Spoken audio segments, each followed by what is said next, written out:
On ABC Sport, you're listening to the 2026 AFL Premiership season on ABC Radio, Sport Digital and ABC Listen. Two teams whose seasons are teetering, threatening to break one of two ways, 9th versus 10th.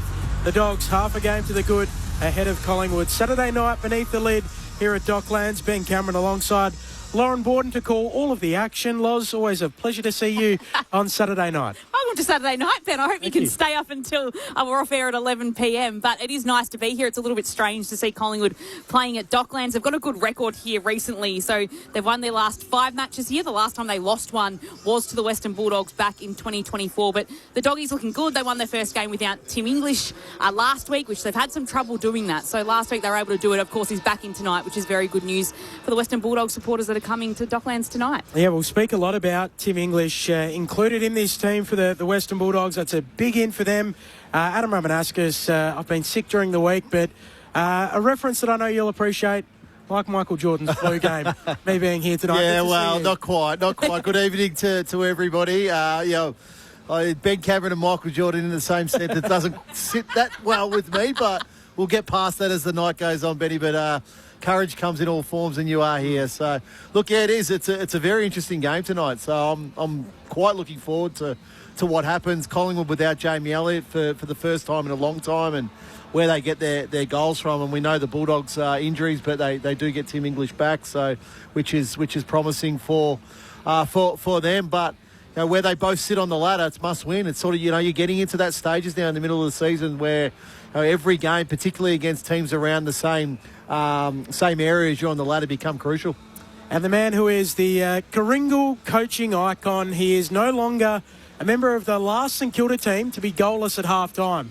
That was in his 8th game when he was 17 years of age back in 1987 before Thursday night when St Kilda did it again. Nathan Burke, always a treat to see you on a Saturday night, Berkey. Hello, Ben. Hello, Loz. Ramo. It's surely, mate, of all the stats you can come up with, you can come up with a better stat than that. Hall of Famer. You are a Hall of Famer, much better. It was important, though, because I was on ABC with Raf and Poppy on Friday morning, and I was all fired up to actually, barrel the Saints for not kicking a goal in the first half. And then you reminded me that I'd actually done that too. So I had to go easy on the boys. It's been there, done that. But, yes, I can't remember that game, and it's too long ago. Yeah, it was a long, long time ago. St Kilda 5 behinds to half-time on Thursday night, but we'll leave that. Collingwood just making their way out onto the ground, wearing their white with the black stripes, the white shorts, as the song reverberates around Docklands. Tim English, though, and the Western Bulldogs. So we mentioned he's come back in, a significant inclusion for the Western Bulldogs. Since the start of 2024, they win 2 out of 3 games when Tim English plays. They're 1 out of every 5 without him. So that is a significant difference as to how important he is for this team. Well, no doubt, because he really plays as another mid. He's not your typical ruckman that just sort of sits behind the ball and lumbers around and, sort of bashes and crashes. He really gets involved in their ball movement. He pushes forward to kick goals. He pushes into defence to intercept marks and become a nuisance. So he's critical to this lineup. But more importantly, with Marcus Bontempelli, and that partnership that he's had with him for so long, that just becomes critical to the Western Bulldogs winning games. And that was the point I was going to make. So the mindset of the midfielders who walk into that centre circle when Tim's there is, okay, this is attacking, let's set up, let's create something here.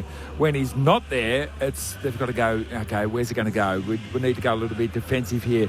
And the Bulldogs play their best football when they're in that attacking mindset. So as much as the kicks and handballs and things that he gets, it's also the frame of mind that he puts the rest of the team in.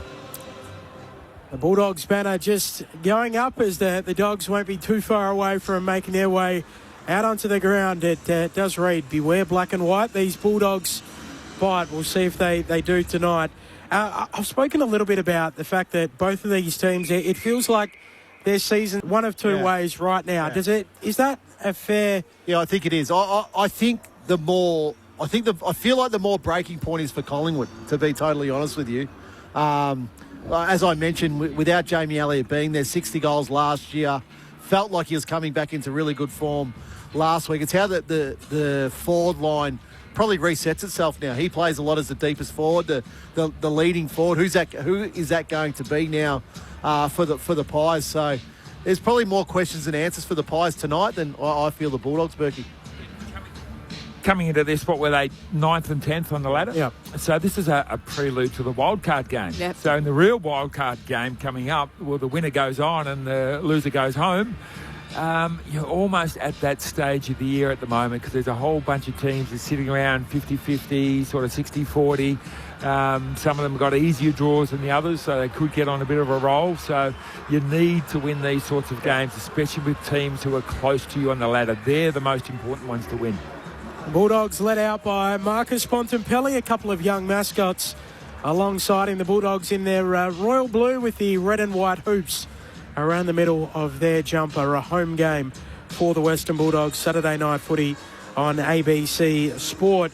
That feels a bit weird. We spoke about the Dogs while the Pies ran out. We'll talk about the Pies while the Dogs do run out onto the ground. But this Collingwood team, do you still feel like they can challenge, or is that a bridge too far for them with this ageing group, Rummer and Berkey? I think it's a little bit beyond them. I think the good teams right up the pointy end are better than Collingwood. And without Jamie Elliott, such an important factor in that team, in that forward line. You look at who's going to bob up on a day and kick four. It's interesting, Berkey. When they were really, really challenging, in my opinion, there was an aura about them. There was sort of like they can win from anywhere, or they can save a game from anywhere. It just feels like that's probably the last 12 months now, I think. So from halfway through last season to now, I just feel like that's been lost a little bit. Whether teams have woken up to how they play and what they do in those critical moments, probably. But also teams have copied how they play in those critical moments as well. So it's just teams playing better than them in those critical moments, in my opinion. Yeah, they're good enough to beat all the teams below them. Yeah. Still. But are they good enough to beat the ones at the top? And I think with their forward line at the moment, and with Darcy Moore being in and out, they're just a little bit more unsettled than what they've been over the last few years. And they'll still be super competitive because they've got some superstars running around in their team. But on the whole, they're not going to push the ones at the top. Well, it's almost the same question for the Western Bulldogs, because they started 4-0 and we all thought this is the year. They've signed on Luke Beveridge. It looked like it had all come together. Clearly they've had the injuries, but do you think they can make a run if they can get the Soldiers back as the year goes on? They can make a run, but not with this particular team out there at the moment. They need to get players back, and even players like Libbo, who are big game players. To me, the key to the Western Bulldogs is just sharing the load. Saw him here against Carlton a couple of weeks ago, and it was basically three players. It was Norton, Bontempelli, and Richards, and the rest were all the rest were very, very ordinary.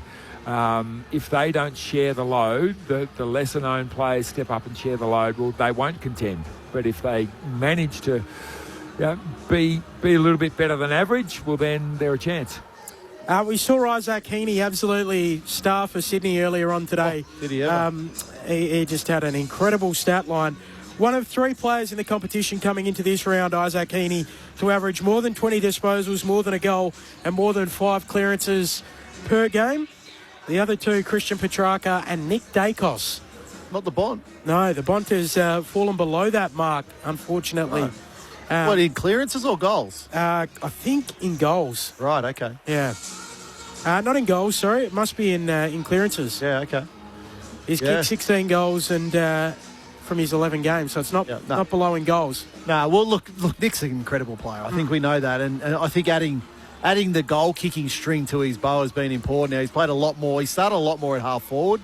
And I think that's probably the shake the tag from the midfield, where he just pushes up as a half-forward. Now, if the halfback doesn't want to follow him into that contest, Nick will get 40. That's just how good he is. So it's probably more for the confusion part for the opposition that he's starting half-forward rather than his traditional in the midfield. Now, Bulldogs tonight, I don't expect them to really tag Berkey. They're not that sort of type of team, so I expect him to be right in the middle of the ground to start the game. Yeah, so just to clarify on Bont, 54 clearances through 11 games, 4.9. Yeah. So he's right on the precipice of being in that group, but just below it at the moment. So how much attention do you think they will give to Nick Dacos throughout the evening, and who would be the person, and how do you go about doing it? It's something no one's really worked out just yet. Well, I'm looking at the midfield group now warming up for the Bulldogs, and none of those guys there, Berkey, I would say, are going to tag Bontempelli. The one I'd love to see run with Dacos.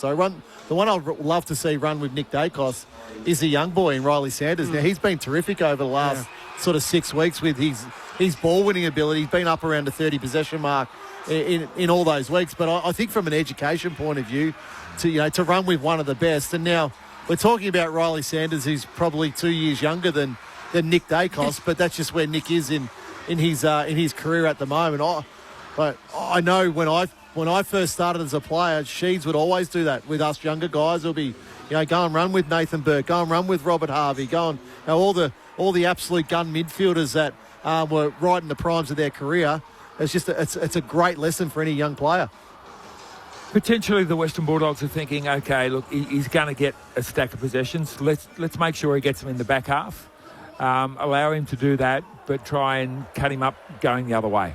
It's a risk, but that potentially, if we can get the ball into the hands of Bontempelli and Richards and these guys and let them free ball through the middle, well, then that's going to work for us as well. So it's a bit of it's a Russian roulette to a degree, but you know what? Why not start that way? Heard you mention there, Rama, that Sheeds would often give you those jobs. I heard you earlier today on AFL Saturday. You can get that wherever you get your podcasts under ABC AFL Daily. 5 drops a week as well, all different footy flavours. But did you speak to Sheeds during the week? You mentioned you spoke to Hurdy. I spoke to Sheeds.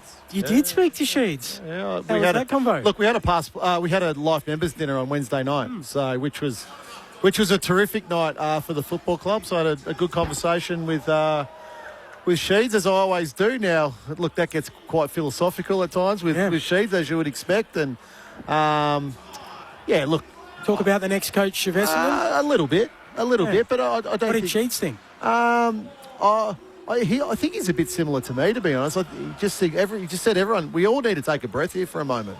Like, it just feels incredibly rushed. Like, this week feels like it's been 4 weeks rolled into one almost for the football club at the moment. So, at the moment, they're really competing with Carlton and Tasmania for a senior coach. I don't think anybody's ahead of anybody at the moment. So let's just take a deep breath. Let's take the air out of the balloon for a little while and then come back in a couple of weeks' time and go, okay, here's what we're doing. It's going to be fascinating. I tried to call Sheeds during the week. Corbin and I had this show on Monday, so I was hoping that he would pay tribute to Neil Danaher. Of course, he coached him and then gave him his starting coaching. I didn't hear from Sheeds until the next morning, missed his call, tried to buzz him back, and by that point, everything had happened with Essendon. So I don't think I was much chance of speaking to Sheeds by then, but what a week it's been down at Tullamarine. Saturday footy on ABC Sport, round 12 here at Docklands. Both teams just going through their preliminary warm-ups. Another storyline we've seen with Collingwood of late, obviously Darcy Cameron, who is their reigning best and fairest, much to the disappointment of some people who are Dacos fans, but he's had to ruck solo last week and this week for the Pies, which is obviously the role we predominantly have seen him in. And last week, he was the second Pie to have 20-plus contested possessions as well as 25 hit-outs. They took one in the mid-season draft, didn't they? Yeah. I can't think of his name, though, off the top of my head. Do you think they will continue, if they have another available ruck, to play him one out? And how will we go tonight with him in English going heads up? Well, I think you'll find Dan McStay comes in and plays a little bit. We are just coming together. There's a big freeze beanie sitting in the middle of Docklands. Both teams are lined up, and we're about to have a moment's silence to remember the man we were just speaking about, Neil Danaher. What an incredible life he lived. I love the way that Corbin put it, with 3 incredible acts in public life: as a footballer, then as a coach, and then as a campaigner fighting the beast of MND.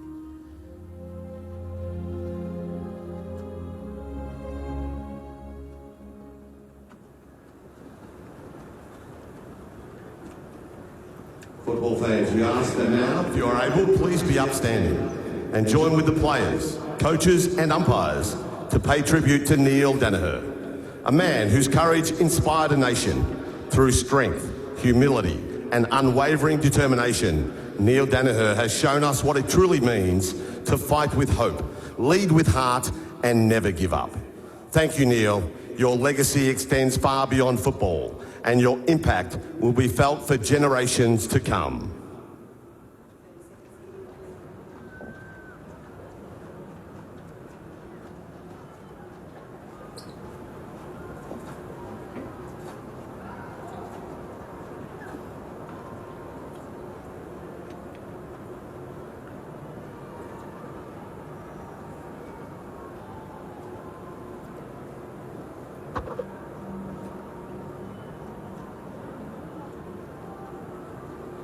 Thank you. And in the words of Neil Danaher, play on.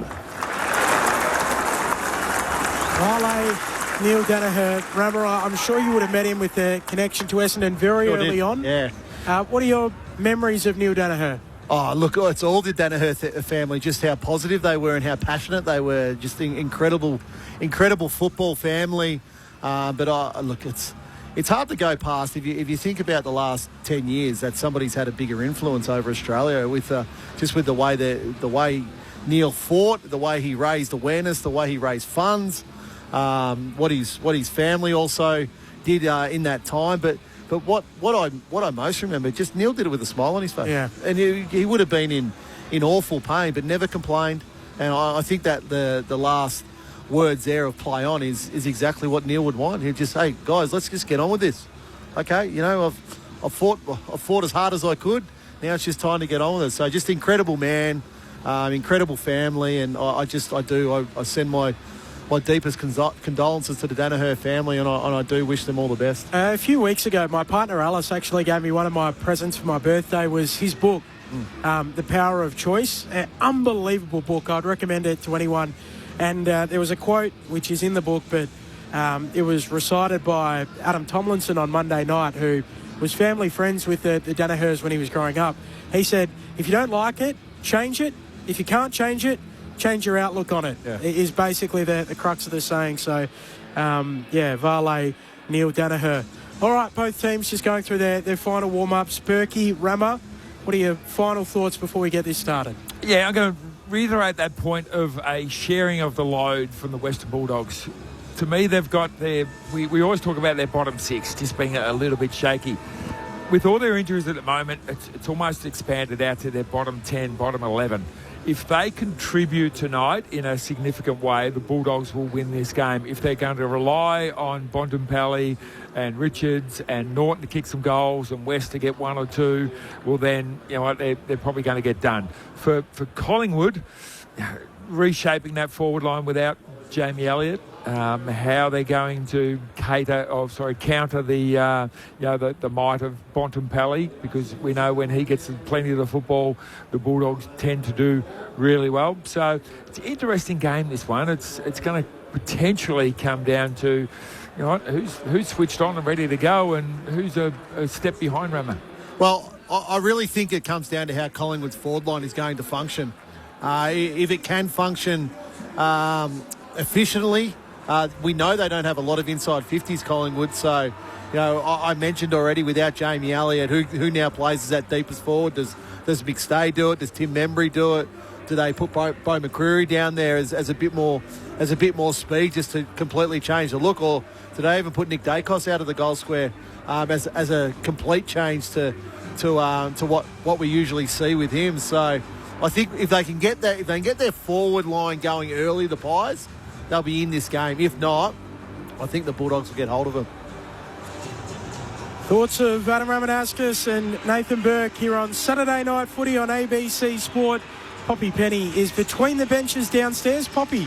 Hey Ben, there's a little bit of rain around Melbourne today, but it doesn't matter. The lid's on here at Docklands. Marcus Bontempelli won the toss, and the Dogs will be kicking to the Lockett end, which is to the left of the radio dial. It is pretty warm in here, as it can often get when there's quite a lot of people in here, and it is pretty packed toward the back of Docklands, so there's quite a lot of fans in here for this one tonight. Tim English starting on the bench. Rory Lobb beginning in the ruck. 2 seasons teetering. They meet on a Saturday night. You're with the Lauren Borden. Cameron with the tap out. Bontempelli takes it. Hand passes it to Richards. A quick inside 50 here to start for the Western Bulldogs, and then to the mark to Aaron Norton. Well, I said that they can't rely on Bontempelli, Richards and Norton. Well, at the moment, it was Bontempelli to Richards to Norton. The terrific trio combined. And they get a set shot at goal within 13 seconds of the match beginning.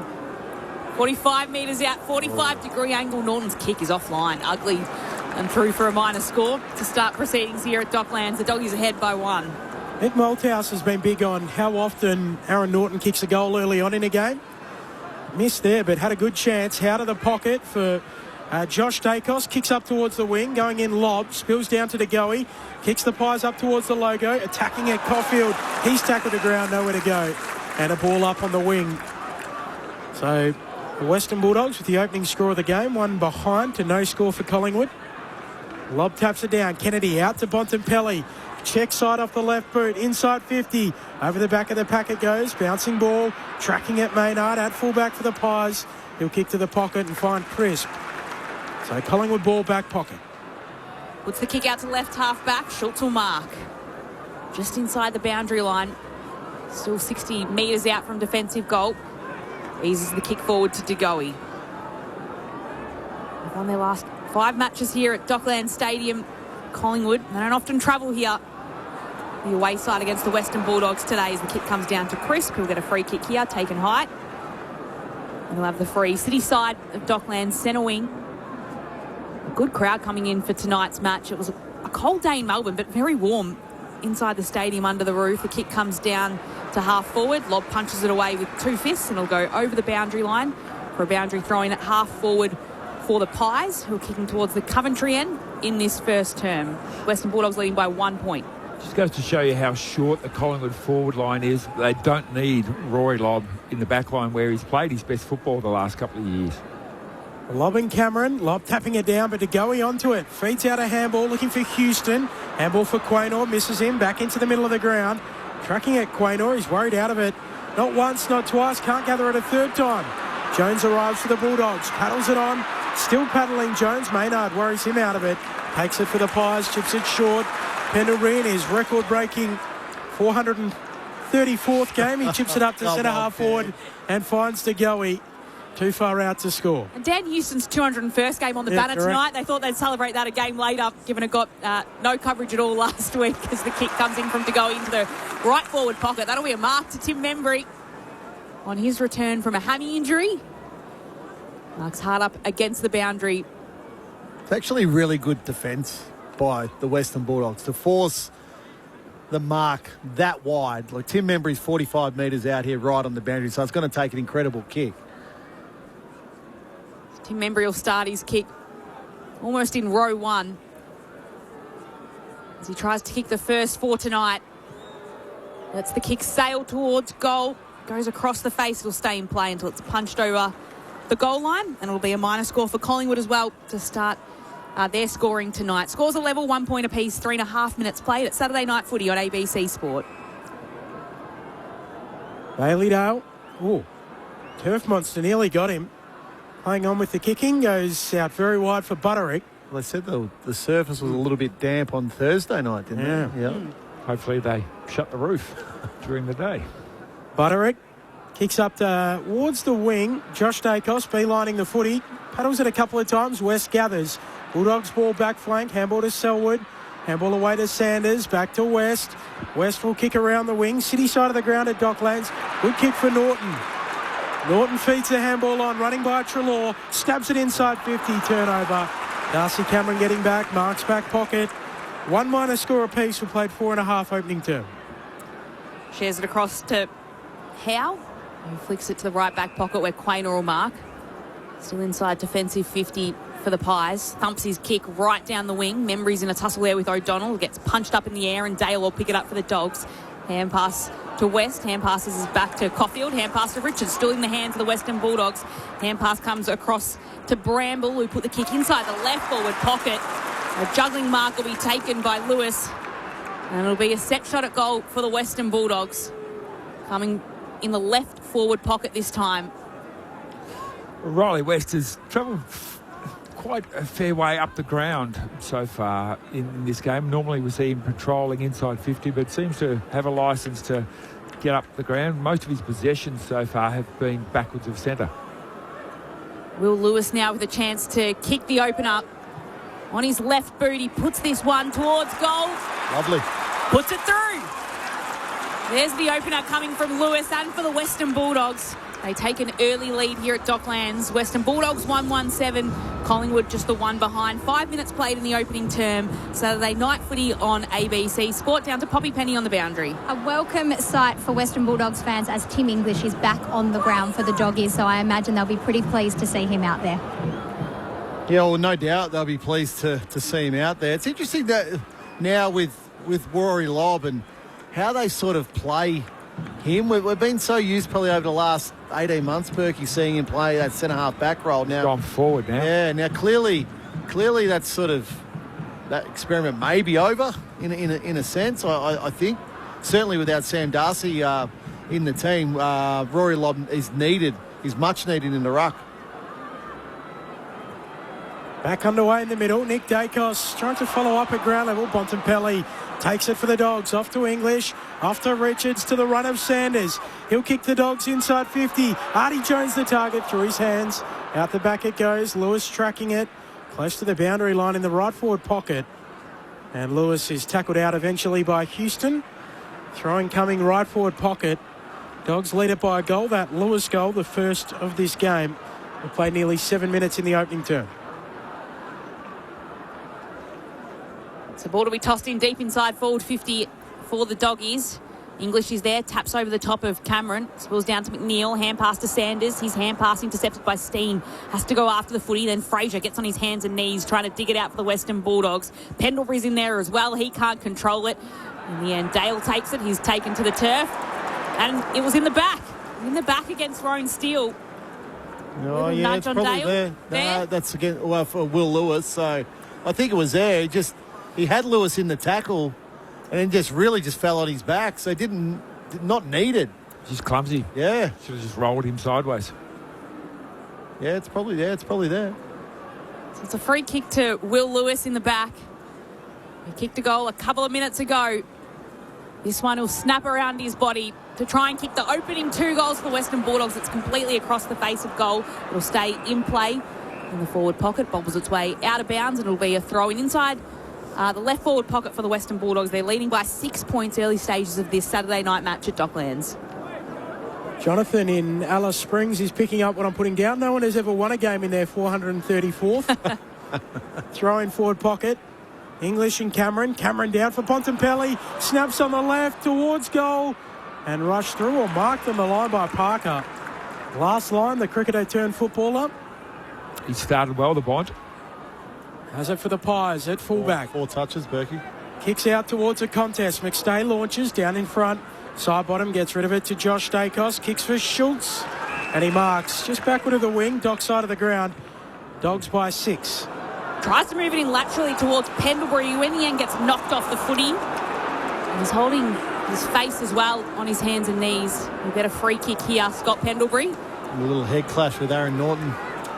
And then he hand passes it across to Houston, who goes streaming down centre wing, gets dispossessed of the footy. Umpire calls play on. It was good work there from McNeil. He can't win back the footy. He tries to hold things up. It is Collingwood that'll merge with the ball. Allens, though, hand passes a turnover. Artie Jones takes it. He hand passes it to Norton. Little hand pass across to Butterick, who tries to clear the footy down the broadcast wing with a little dinky kick towards Lewis. He's in a battle with Frampton, paddling it forward, then goes in after it. Does well to pick it up. Hand passes it to Bontempelli, who's got no one ahead of him.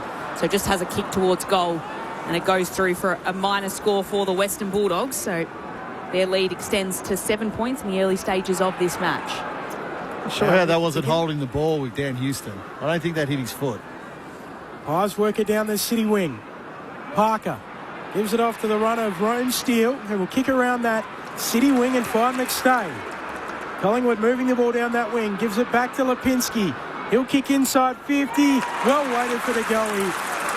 He accepts it 40 out of 45-degree angle left of centre. It was pinpoint that pass just off the outside of the boot. I'll give him that as a definite aim at De Goey. But they've only been inside 50 twice. It's been 6 inside 50s to 2 in favour of the Bulldogs. And so this is their second shot at goal. So they're efficient when they get in there, just not getting it in there enough. Jordan De Goey, his drop punt is missing. You feel like for the Pies, Benny, to really go forward in this season, De Goey just has to have an enormous sort of 6-8 week period. He's got to kick them 35 metres out, almost dead in front. Dogs leading by a goal. We've played 10.5 in the opening. Bailey Dale's kick is a complete turnover across to De Goey. Couldn't quite stick the mark. Gathers, hand passes it to Steele. Hand pass to Nick Dacos, who puts it on his boot. It's offline. And the Dogs get away with something there. Rare error from Bailey Dale on the kick, and he brings it back in again and just darts the kick to Bontempelli. Bontempelli kicks laterally, out wide. Nice kick for Butterick. Butterick running off the back flank for the Dogs, sending a kick up to the wing. Lewis caught behind. Frampton brings it down. Pies ball off to Josh Dacos, to Howe, who goes right back to the defensive arc, finds Maynard, looks for Nick Dacos, overshoots him with the kick. Nick gets there, spins out of trouble. Handball away to Pendlebury. Pendlebury runs through the logo, kicks the Pies into the pocket. Pack form, Selwood knuckles it away. Out of play for a throw in left forward pocket. Here for the Pies, the Bulldogs by 5 points. We've played 11.5 in the first. So 11.5 minutes in, and Bo McCreary has been the deepest Collingwood forward. So obviously got to miss Jamie Elliott's pace, but use Bo's there with his pace now. 18 marks to 6 in favour of the Pies. Chipping the ball around, but just not getting that end result of getting that ball inside 50 enough. Doggies ahead by 5 points, thrown in. Pendlebury takes it, hand passes it to Goey. Chasing onto it, gathering it, kicking and snapping. Barely a touch on his boot to Goey. Is what they needed. A spark there for the Pies. Their first goal of tonight. And they're ahead by 1 point. Collingwood 1-3-9 with the lead. Western Bulldogs 1-2-8. 12 minutes played in the opening term. It's Saturday night footy on ABC Sport. Great handball by Pendlebury. Out of that contest there, he just put the ball into space for De Goey to run onto. Now, I mentioned De Goey when he missed that earlier set shot. There's no doubt on his talent. He's a very, very good player, Jordan De Goey, but I think just with the injuries that Collingwood have got to key players now, it's just his time to really stand up and be one of the absolute elite players in the competition that we know he can be, because he has had small runs of really, really strong form, De Goey. So now it's time, particularly, and I know I've mentioned Jamie Elliott a lot, but he's got to pick up some of that goal-kicking slack. Goal apiece to begin this game. Out of the middle, English takes it out of the ruck. He'll get a free kick. It'll come back. That's a garbage decision. Absolutely. English doesn't jump. The other bloke jumps into him, and they call a free kick to English. Ends up with Jakes, who kicks inside 50, and Croft, he marks 35 out, 45-degree angle to the right-hand side. So what happened was Tim English comes running in and balks and doesn't jump. The opposition ruckman runs and jumps, expecting him to jump in the air. And because he's not there, he goes over the line without touching the ball. And it's Tim English gets a free kick. Got to do something about that scenario. Son of Matthew, second-generation Dog, kicks it across the face. A minor score. 1-3-9 each of two, 13 minutes into the first term. I agree with you, Berkey. That's not what the rule was there for. You can't suspend the laws of gravity once you've jumped up into the air. No, and you're looking up at the roof, so you don't know what the other guy's doing. Maynard, the acting captain for tonight, thumps the footy out to centre wing. A pack of players will form around it. It spills out the back. Allen has a go at it for the Pies. Sanders is in there for the Dogs. And the umpire will come in and ball it up. Actually had sympathy for Ruckman there, Loz. Are you feeling all right? I'm not sure. Keep an eye on me. We'll check in on you throughout the evening. As Sanders takes it from the ball up, hand passes it to Bailey Dale. Puts plenty on this kick. It'll be an entry inside forward 50. West tries to have a go at it, and McNeil's there. He's taken to the turf in a tackle. And it'll be a ball up 40 metres out from the Western Bulldogs attacking goal.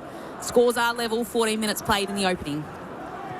Cameron takes it out of the ruck, kicks it straight up and down, still inside defensive 50 here for the Pies. Ends up with Hines of the Dogs. Handball to Jones, running in traffic, goes to Sanders, dispossessed, caught surely holding the ball. Umpire says no. Picked up by Josh Dacos off the back flank to Lipinski, kicks into the middle of the ground, coming through long, can't mark, off hands McCreary Roves, Kicks the Pies to half forward. Karmas attacks it. Dogs ball, handball, straight back to the Pies. McCreary slips over. And the surface does look wet again. I reckon perhaps as Selwood clears here for the Dogs up to the wing. It's marked by Artie Jones. Obviously those issues on Thursday night here and how slippery it was. Artie Jones, who played well in the Doggies win against Melbourne last week, puts the kick inside 50 all the way from centre wing to the top of the attacking arc. Spills out the back. Frampton has it. He gets tackled, brought to ground. Players dive on top of the footy. The umpire will ball it up in the left forward pocket for the Western Bulldogs. Both teams just feeling each other out at the moment. It's hard to get a gauge of sort of what's happening and how each team wants to play. Score's all tied up as Josh Dacos takes it. He is taken to the turf. There'll be another ball up in the same area. And Collingwood are really trying to spin the wheels. So now DeGoey's their deepest forward. Macquarie's gone up onto the ball. So just a lot of movement, a lot of confusion they're trying to create. Hines now from the stoppage can kick it all the way towards goal in the right forward pocket. Jones will take it, spin around, spin his way into a good position and goal. Crafty from Artie Jones. The Western Bulldogs are back in front. 2-3-15 the Doggies. The Pies 1-3-9. It's a 6-point lead, the advantage of the home side tonight. 16 minutes played in the opening term. It's Saturday night footy on ABC Sport. It was a really good play there by Artie Jones. He caught them by surprise. Most of the time you probably think he's going to turn back indoors, but he actually went back towards the goals, and the Collingwood players went the other way and snapped through on his left boot. So his direct really opponent there, Berkey, he lost contact. I think it's Will Parker. Just lost contact with him. You can see we're watching the replay there. Once that contact's lost, you can just see his face go, it's all over here. He's kicked the goal. So English, beautiful tap down to Kennedy. Hurries a kick inside 50 for the Dogs. Maynard lands in his lap. Tried to stop and claim the mark. Wasn't paid. Kicks into the middle. Allen gathers. Hurries a kick up to half forward here for the Pies. There to take it, O'Donnell for the Dogs. Throwing the silly salmon on the bottom of the pack. And a ball up, attacking edge of the square. Dogs lead by 6. It was well done by O'Donnell. Sorry, mate. He was surrounded by 4 Collingwood players. If he coughs that up, they go inside 50. So he just did enough not to get caught holding the ball. Steen went after it. Fraser took it. The umpire nearly blew his whistle as he was being tackled. Allowed the kick to come out. Sanders is at the drop of it. Takes it. Gets taken in a tackle. And it'll be a ball up on the outer wing. Just forward of centre wing to the advantage of Collingwood's goal. Poppy Penny on the boundary. Bo McCreary is having his hip looked at after that contest where he kind of slipped over, so he's just having a bit of work done there. Poppy will keep an eye on that as it's the Western Bulldogs who move it forward. Jake's hand pass to McNeil, hand pass to Jones, quick hands to Treloar, hand pass to Fraser, just loses the footy. Couldn't gather it cleanly in the end, can soccer it further forward. Inside forward 50 for the Western Bulldogs. It's coming back, there'll be a free kick. And it's going the way of the Pies, and Anderson will take it, kicks it out to the wing. Western Bulldogs ahead by 6 points. Steele accepts it and then shorts it to Parker. Part of what the players spoke about on Thursday night was that it was wet in the corridor and then dry on the wings because the roof only retracts to a certain point. Pies chipping it around. Membry kicks inside 50. Buku Karmas jangles the mark to himself. Mark's in the back pocket. A brawl by Mauler doing his best work in defence. Bulldogs lead by 6 points. 18 minutes into this first term as he kicks to fullback and finds O'Donnell. He switches it towards Caulfield. Caulfield zips away from the back pocket. Long kick for Bontempelli on the wing. There with Howe. Bontempelli brings it down, keeps his feet, kicks long inside 50, and Jones is out in the pocket. He marks, centres it unselfishly, and finds Riley West. 30 out, as good as directly in front. He'll go back and kick for goal. I'm going to come back here to Nick Caulfield. He got the switch from one side of the ground to the other. He looked up. Most players in that position would just, I'll go slow, I'll just find another short one, I won't kick to a 50-50. But he realised the 50-50 was Marcus Bontempelli. And that's pretty much 70-30 if you kick it to Marcus Bontempelli. So he just kicked it long, Bontempelli did the rest, and away they went. Riley West, the son of Scotty, the second generation dog. What pedigree he's got. He slots it. And the Bulldogs have a 12-point lead. 3-3-21. Plays 1-3-9. Nearly time on in the first term. Saturday footy on ABC Sport. So those inside 50s now, Berkey, 12-4 in the Bulldogs' favour. So they want to move the ball as quickly as they can. They've come through the middle, they've come down the wings, but it's a little bit of a worry, that one there for that inside 50. Artie Jones had 20 metres of space inside the Bulldogs' forward 50, and then Riley West had another 20 metres of space right through the corridor of the inside 50. So a few little concerns here for the Pies just in this opening quarter. Inside 50 is 12-4 in favour of the Western Bulldogs. We've just ticked into time on in the opening term. Play restarted in the middle. Lobb just bashes it out of the pack. Nick Dacos chasing after it. Gets nudged out of it by Sanders. Hand passes it away towards Dale. Hand pass to Fraser. Hand passes to Sanders. Goes back to Fraser. Again, just can't quite hold on to it. This time his soccer is picked up by Parker of the Pies. Kicks down the wing. Schultz holds on to a good mark. Had Selwood right close to him. Moves it on to Nick Dacos, who tried to shape a kick towards Anderson. Overran it. DeGoey was there. Hand passes to Lipinski. His hand pass will be a turnover. Lobb takes it. Hand passes it to Karmas. A spiralling kick all the way to centre wing. 3 Bulldogs there. None of them could take the mark. Instead, it's picked up by Crispy. Hand passes to Frampton. Tries to kick the Pies to half forward. He does, but Bailey Dale for the Dogs is sitting under it. Dale shorts it to Sanders. Bulldogs leading by 12 points on their back flank. Starting to look like the player they thought he would be, Riley Sanders. Goes short to Butterick, and the Dogs complete the switch. Out to the City side of the ground. Running away with it, Jakes. Kicks on the 45 towards Kennedy. Broken up by Howe. Howe turns tackler. Umpire lets them rumble for the time being, and now a ball up. Between wing and half forward here for the Dogs. City side of the ground, as I said. They lead it by 12 points. So McStay's in the ruck now for Collingwood, but he's dropping behind the ball to be an extra in defence every opportunity he gets. Fraser hand passes it across to Treloar, 52 metres out. Will chip it towards Norton. One hand, two hands, can't take the mark. Spills out towards West. Might have been held, not quite. Umpire says play on. Hand pass to Artie Jones. Hand pass across to McNeil, who snaps. And he's got one. They work it through the Western Bulldogs to put on the board their 4th goal of this opening term. And the Doggies push out to an 18-point lead. 4-3-27, the Pies 1-3-9, 22 minutes played in the opening term at Docklands. And the other area, Berkey, where the Dogs are doing some real damage at the moment is clearance, 12-3 in this quarter. So there's another example. The clearance there, the stoppage there was right on true half forward for the Bulldogs on the City side of the ground.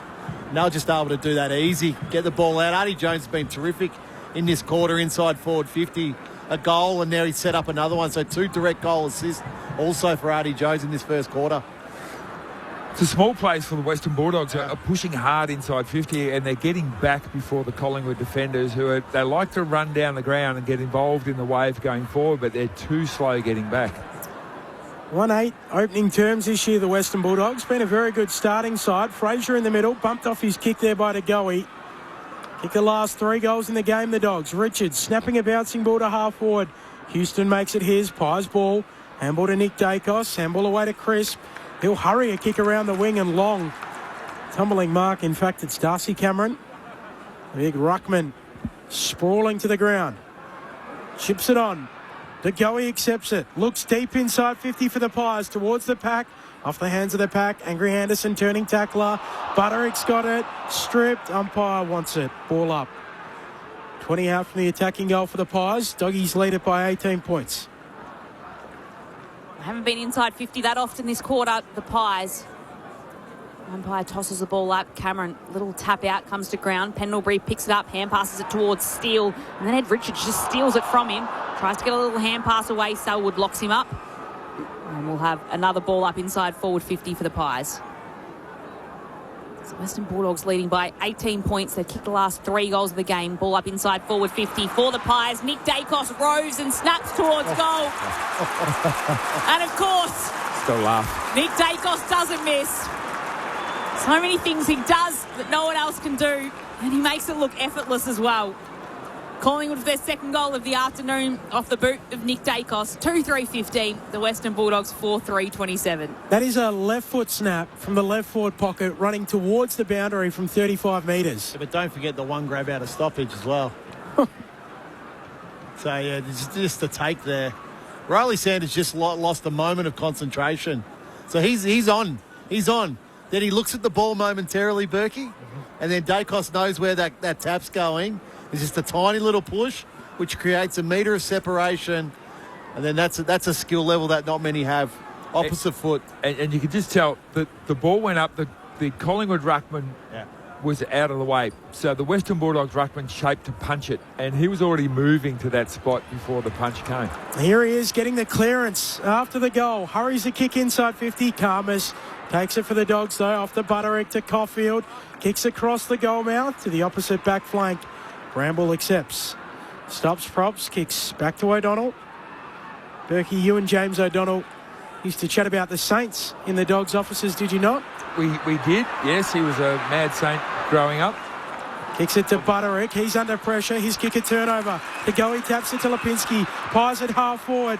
Long does just that. Kicks it long. And Membry marks it full forward. And he'll play on quickly and hook it through.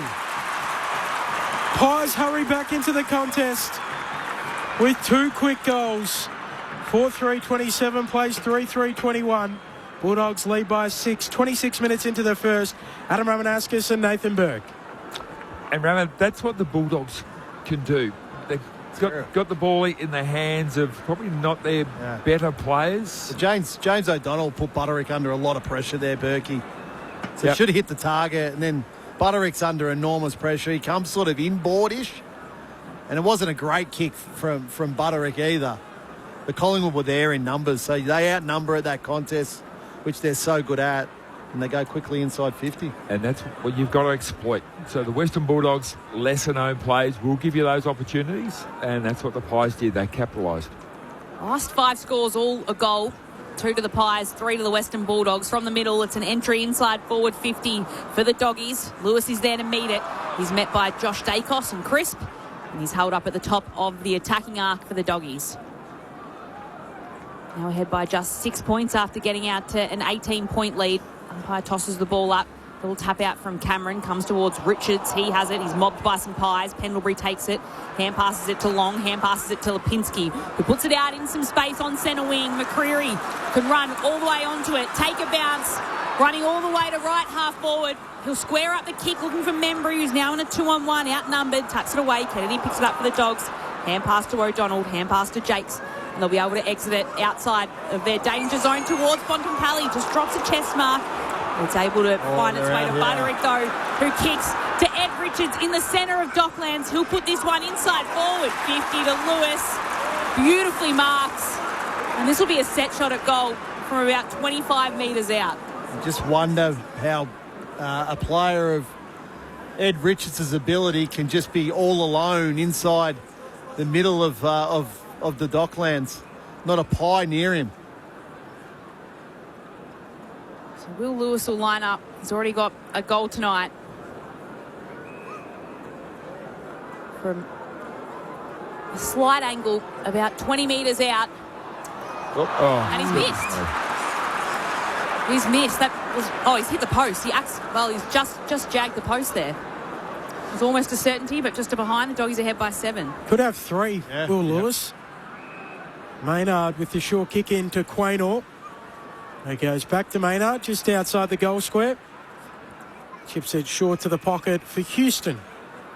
Game 2:01.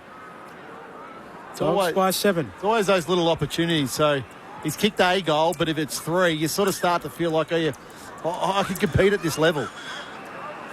Houston kicks towards the back flank and punched out of bounds by Berkey's mate James O'Donnell. Bulldogs lead by 7. Of course, he's the son of Simon, who played for St Kilda as well as international cricket for Australia.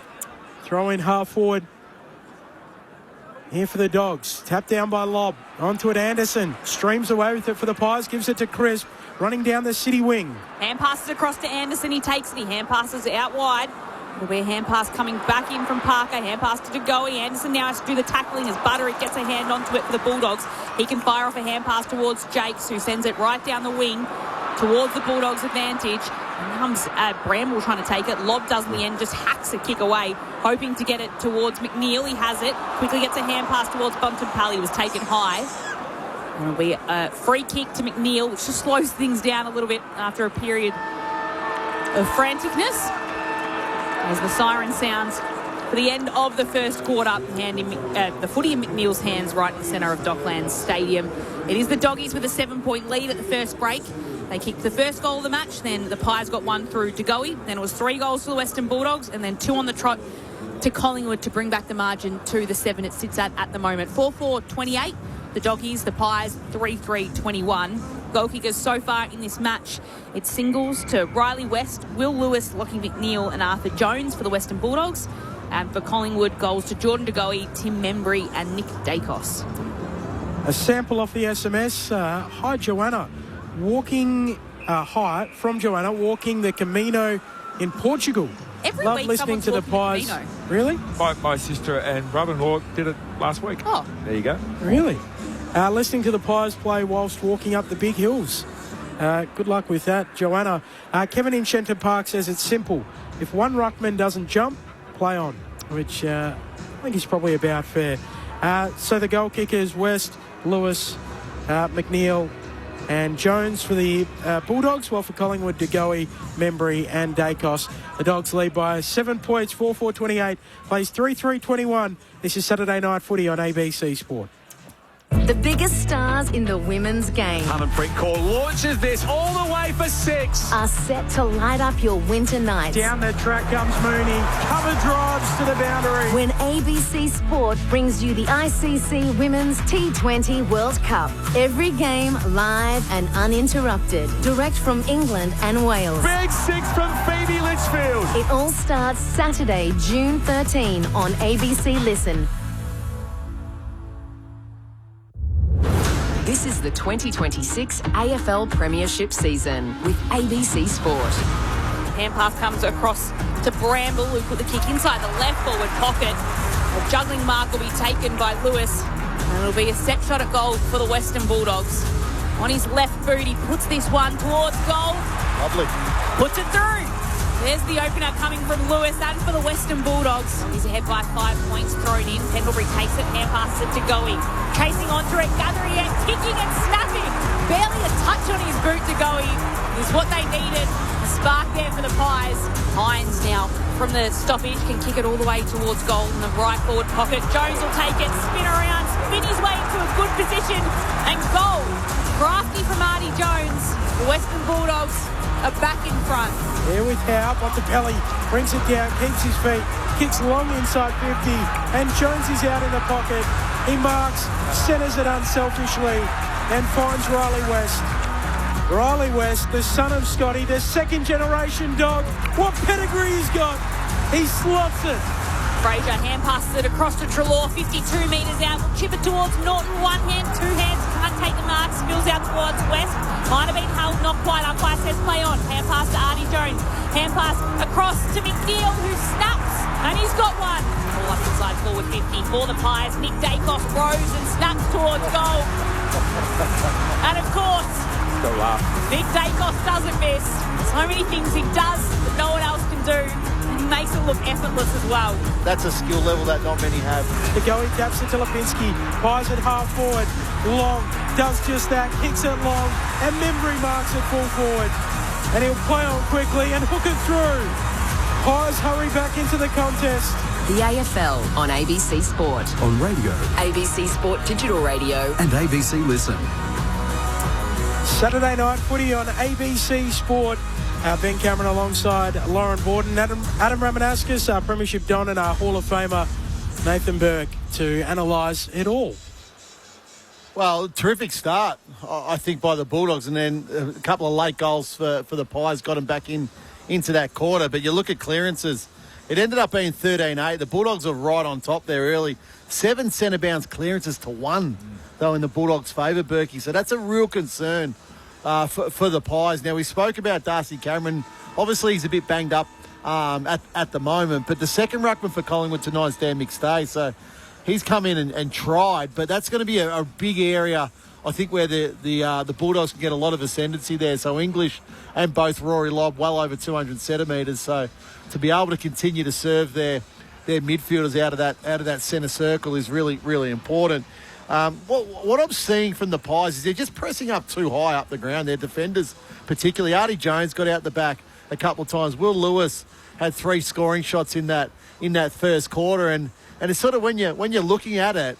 He took one of those as a contested mark, Will Lewis, but the others he was free. Artie Jones getting free, Riley West getting free inside the Dogs forward 50. So just sort of here, when you're at the Docklands, the ball can move from one end of the ground to the other. Obviously, the MCG, it's a little bit slower, so it gives your defenders a bit more of a chance to push back. But just felt Quaynor was too high, Maynard was too high, Jeremy Howard just too high up the ground. So I think they just need a little reset with their defensive positioning. The Pies in this quarter. But yeah, it's really tricky for the Pies because their best way to score is to put pressure on an inexperienced Western Bulldogs defence. And if they can get these guys, Selwood and these guys and Butterick, turning the ball over coming out of there, then they can go back quickly and actually score. But if they allow them through, it goes to an open forward line. So it's a really tough conundrum for the Pies. How much do we sit back and give these guys time and space, or do we actually put them under pressure and squash players forward and try and turn the ball over? Because that's the couple of goals that they've got have come from turnovers from the Bulldogs coming out of their back line. Bailey Daly's obviously the best user coming out of there. The others all got a bit of a cloud over them. So again, it's a bit of Russian roulette from the Magpies. Dogs leading by 7 points, second half underway. Lob and Cameron contesting, neither decisive. Onto it quickly, Bontempelli gives it off to Richards. Hurries a kick for the Dogs inside 50. Shallow entry. Pendlebury picks it up, turns it over to his former teammate Treloar. Dogs ball, Sanders. Hines buffeted off his kick. Ball loose at half forward there for the Dogs. Picked up by Parker, off to Roan Steele. And now Schultz running down the city wing. Kicks it down that wing. It's a direct turnover. It's marked and kicked back inboard by Caulfield to Butterick. Marks just backward of the 2 centre circles and kicks to Kennedy. He loads up on this one and puts the Western Bulldogs inside forward 50. Lob crushes the pack, can't take the mark. Artie Jones surely caught high by Houston. Yeah, holding the ball. No. Holding the footy. Yeah. Thought he might have been taken high there, but Houston will win the free kick. Yeah, it made it look worse than what it actually was through the head back, so well done, ump. Should pay a lot more of those. Again, just checking the temperature, Berkey, if you're feeling okay. Oh, I know, sheesh. Chip out to Frampton. Had a big day. He's had a big day. He kicks it to Schultz, who kicks it further down the city wing, pushes it out to Parker, who marks and will kick the Pies to right half forward. Front position from from O'Donnell rather. Got to work harder than that, Ned Long. Takes the intercepting mark for the Doggies, who are leading by 7 points. No change to the quarter-time score. O'Donnell kicks around the wing, finds Norton. I can see Simon sitting down in front of us, watching his boy as Norton moves it on to half forward. Kennedy marks, gives it off to Sanders, chips it inside 50. Treloar gathers, swivels, snaps, goals. Against the old mob. And the Bulldogs kick the first to the second. 5-4-34 plays 3-3-21. 2 minutes into the second term, the Bulldogs lead by 13. Some aspects of modern football, Rama, that just astound me. So O'Donnell takes the mark on his half-back line. He's standing there. He's got no one to kick to. Billy Frampton is standing on Aaron Norton. He lets him lead up to the wing and just take a chest mark, who then spins around and gets the ball inside 50 to an open forward 50 and goal to the Bulldogs. Why on earth, as a defender, do you just allow the other team, just allow them to mark the ball loosely on the wing? Billy, he's not going to kick the ball long for you to take an uncontested chest mark, so get up the backside of your opponent. That's terrible football. The Doggies back out by 13 as play restarts in the middle. Ed Richards went after it and then soccers it forward. It's picked up though by Steele of the Pies. He hand passes it to Cameron. There's Pies everywhere. Hand pass to Nick Dacos. Hand pass to Pendlebury. Flicks it across to Crisp, who tries to go back to Pendlebury. He'd already overrun the footy by the time it got to him. Kennedy picks it up. His hand pass though. Another turnover. Lipinski across to Steele, who kicks a goal. He wasn't happy with the kick. The moment it came off his boots, just threw for a behind. Western Bulldogs lead cut back to 12 points. 3 minutes played in the second. Bailey Dale taking the kick in. Moves it to Treloar on the back flank. Doggies 12 points to the good. Trelaw tight-roping the boundary line with a kick for West. Saturday night footy on ABC Sport. See if Billy lets Norton lead up again. West kicking around that city wing. Up goes Norton through his hands. Out the back, Artie Jones, a little fumble. And then Pendlebury cleans up, but his handball errant. Turnover to Trelaw. Trelaw knocks it out towards Jones. Gathers inside 50. Loops the handball for Lewis. He'll go with the check side and thread it. The Bulldogs running rampant to begin their second term. 2 quick goals inside 4 minutes. And they lead by 18 points at equal game high. 6-4-40 plays, 3-4-22. 4 into the second. Adam Ramanauskas and Nathan Burke. I'm loving Artie Jones' game, Berkey. Very good. Yeah, he's just there at ground level again, involved there. He overruns the first one, but then he's back onto it. A little bit of pressure. Takes the ball at ground level, draws the player. Now over to Will Lewis again. That's a direct goal assist there for Artie Jones because he wanted to stay involved in the play, in the contest. A lot of others, they miss that first ground ball and they're out of the contest. They're just like, oh no, I've made a mistake. I'll forget about what happens next. But all credit to Artie Jones doing a terrific job tonight. And Lobb takes this out of the ruck and just thumps it on his boot. Another inside forward 50 for the Dogs. Howe's there to collect though. He's taken in a tackle by Norton, just locked up. And there'll be a ball up 20 metres out from goal. Again, 2 centre clearances this quarter, all gone to the Western Bulldogs. Lob a little tap down to Norton towards West, stolen by Steele Sidebottom. Hand passes it to Howe at fullback, and he'll kick this one to the top of defensive 50. It's a good kick to Parker, who's running marks and wants to use the outer wing to play on towards Schultz. Dale got there and did well to punch it away in the end. He couldn't quite control it at the end, but he got it over the boundary line and stopped the run that Schultz was on if he had marked it, and it'll be a throw-in centre wing outer side of the ground. Doggies ahead by 18. So often we see the defender giving away the free kick for front-on contact. Ballydale did a terrific job there not to make contact with the body, only with the ball. Thrown on the wing, Lobb hooking it down neatly for Hines. Hurries a kick around the wing, tumbling ball. Norton cleverly ensures it doesn't go out. Ends up with the footy, handball to Richards. Dogs half-forward flank. Onto Bontempelli, kicks to full forward. West drops the mark. Bramble rose and snaps a goal free kick. Free kick to the Pies. Howe will be the recipient. Bulldogs leading by 3 goals. Collingwood ball at fullback, 6 into the second. What was it, 4? I didn't see in that instance. I think Lewis was trying to keep Jeremy Howe out of the marking contest and just wrapped him up. Very good goal for Jeremy Howe. Played in the group in front of him a couple of weeks ago. 2 under. Oh, Where at? Down the coast. Tough course. Yeah. Not happy with that. Considering he had to wait for you all the time, that's a really good score. They actually let us play through, Berkey. So Howe with the kick in, moves it out, eventually gets to Pendlebury, shares it with Sidebottom, and then shares it back to Howe, who's now got it 40 metres from defensive goal. He kicks it out to Frampton at right half back. Uses the kick down the wing. Crisp is there, and he marks. Your small legs move fast on a golf course, Benny. Yeah, bumping. No, Ben's in the cart. Yeah, I was in a cart. A chip down to Cameron, and he'll just flick it across to Houston. So a slow approach here from the Pies until Houston puts the kick into the right forward pocket. McStay leading, front position, high hands, clunks the mark. It was better by the Pies, just a bit of patience that time. Wasn't frantic, just keeping the ball in control, making the Doggies defend for a period of time. Haven't had to defend for long periods of time, the Bulldogs. That's right, no repeat entries. No. So Dan McStay will have this one.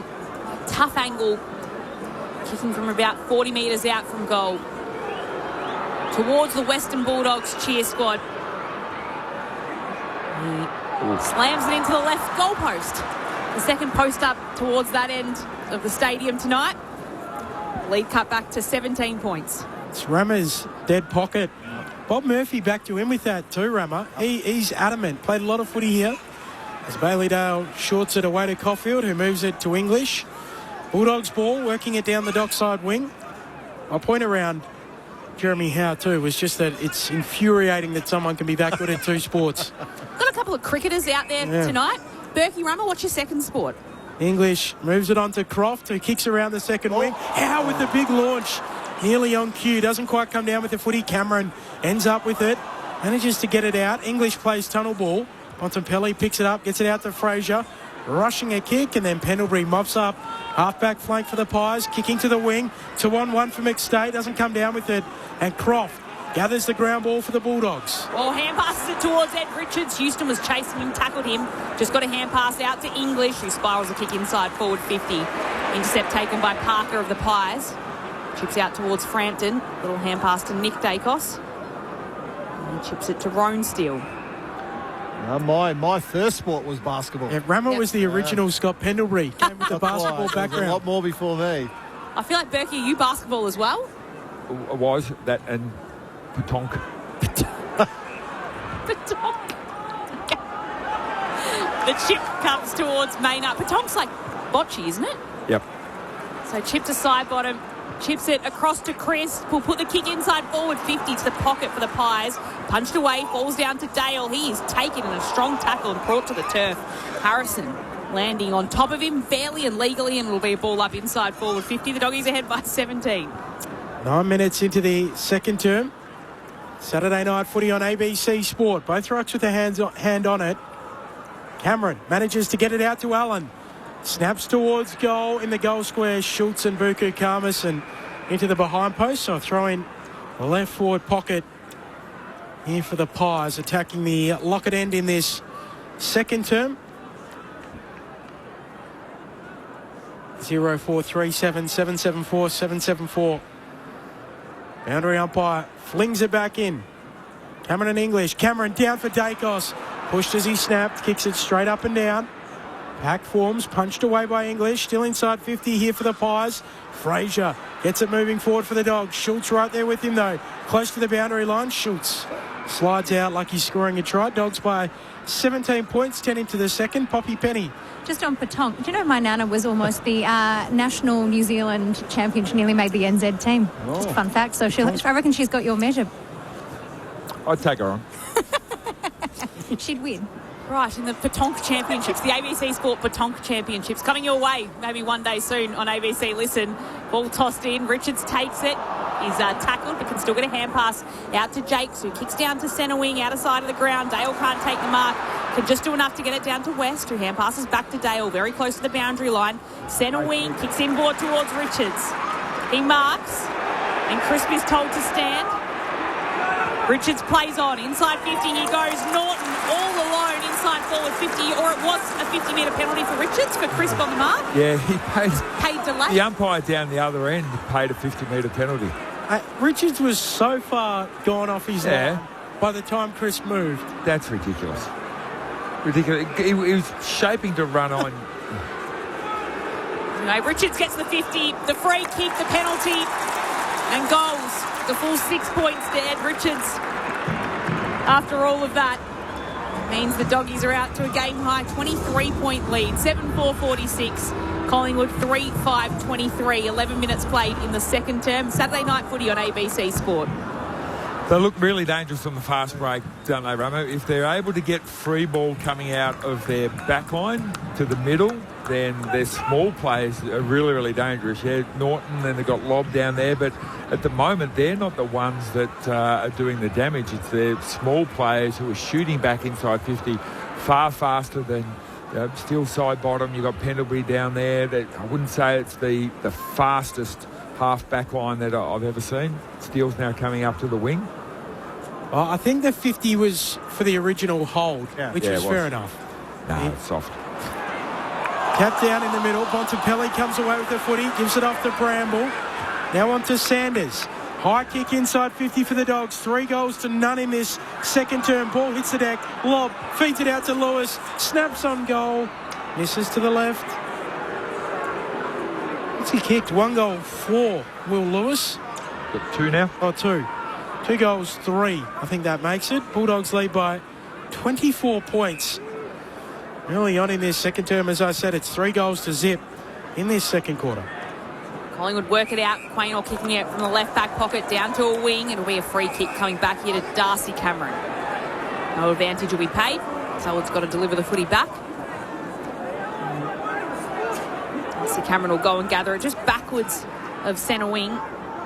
Dock side of Dockland Stadium. Roof closed, good crowd in for this Saturday night match. Spears the pass to Pendlebury, who marks. Game 434. Chips it backwards towards Quaynor. So the same approach Collingwood's had throughout the night, just a slow approach. Calm and calculated as the kick comes down towards Nick Dacos. Fraser does well to get in front, bring it to ground. Bontempelli with it comes streaming inside forward 50 for the Western Bulldogs.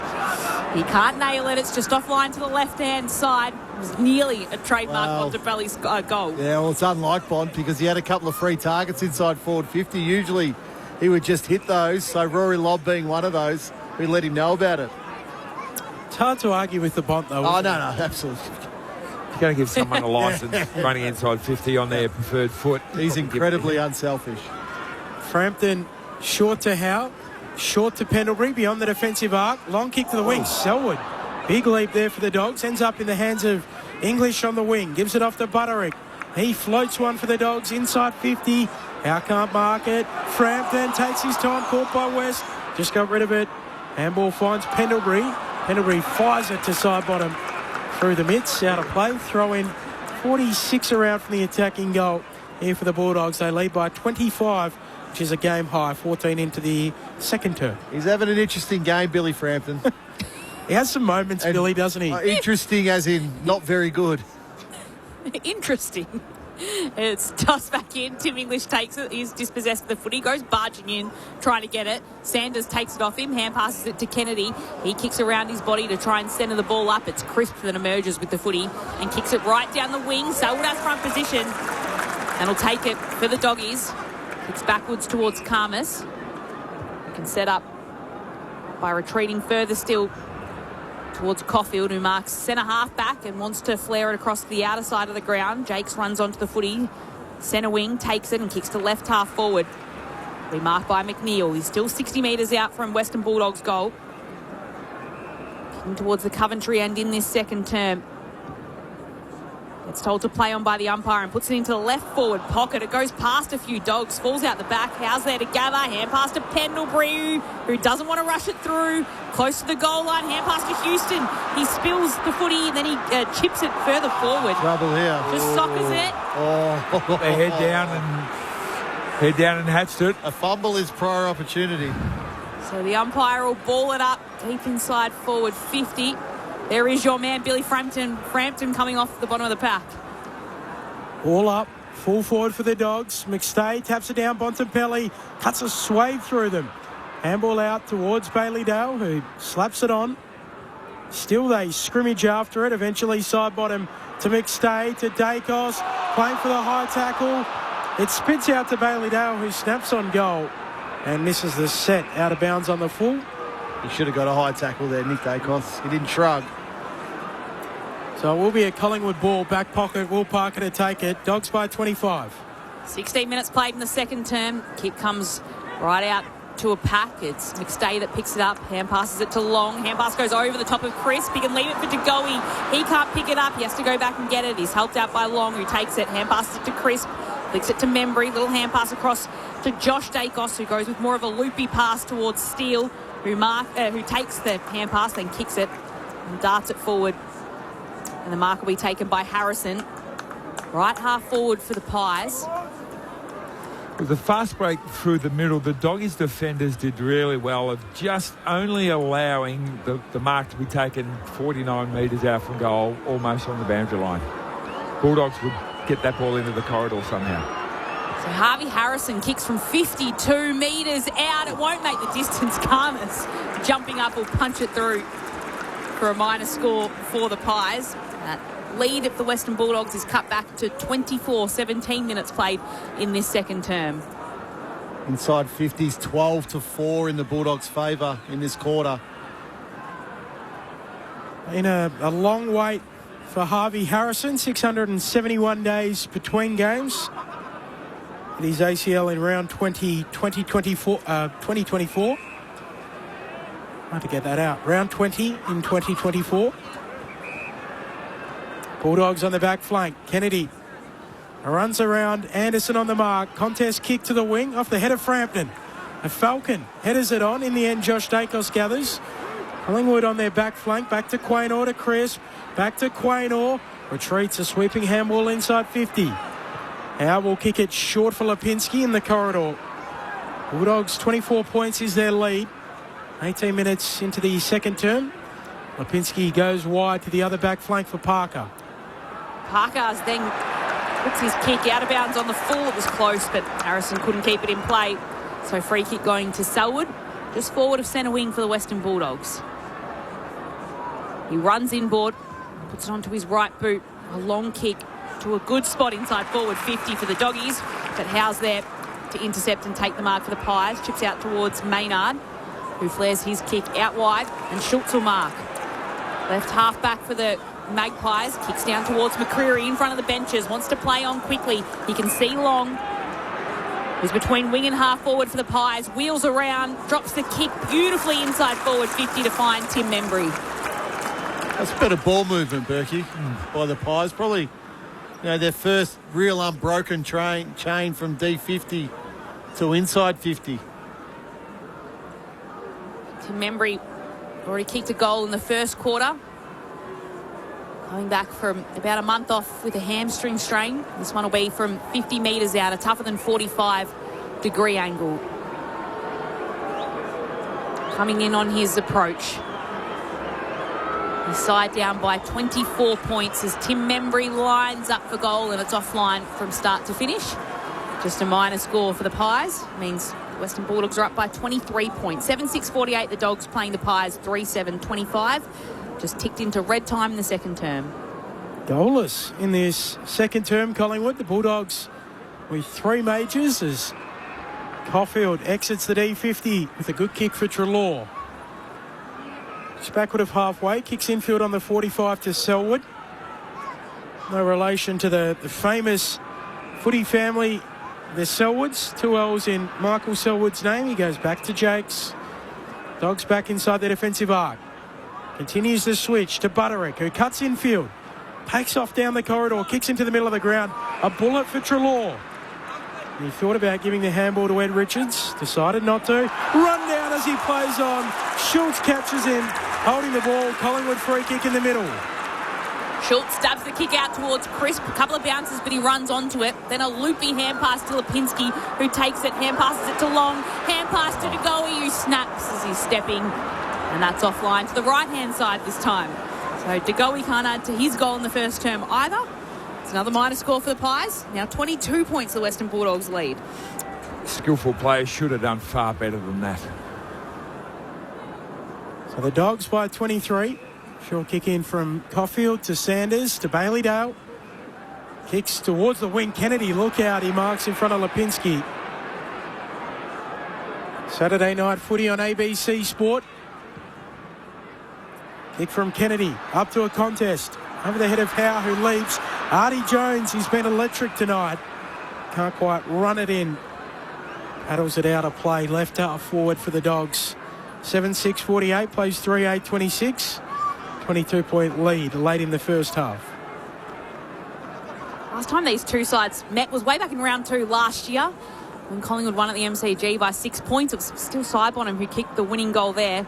A long time ago, though, as it's brought back in. Sanders takes it, hand passes it to Treloar. Side forward 50 for the Dogs. His kick goes to the goal square, and Frampton comes in and punches it through for a rush behind. Western Bulldogs out to a 23-point lead. Got out to as much as 25 points a little earlier on in this term. Now sitting at 23 or 22 minutes played in the second term. Josh Dacos taking the kick in, moves it on to Frampton, who gives it back to Josh Dacos. Short kick here for Harvey Harrison. Back at AFL level. Back to Josh Dacos, who kicks into the middle for Crisp. Collingwood working it through the corridor to DeGoey. Thumping long kick. Schultz is out the back, and he marks on his chest. Collingwood go coast to coast. 20 out, slight angle, Schultz to kick for goal. Well, it's really the kick of Josh Dacos there to keep it in the centre corridor rather than going wide. Then a terrific forward handball by Crisp to DeGoey. It's a nice passage of play there from the Pies.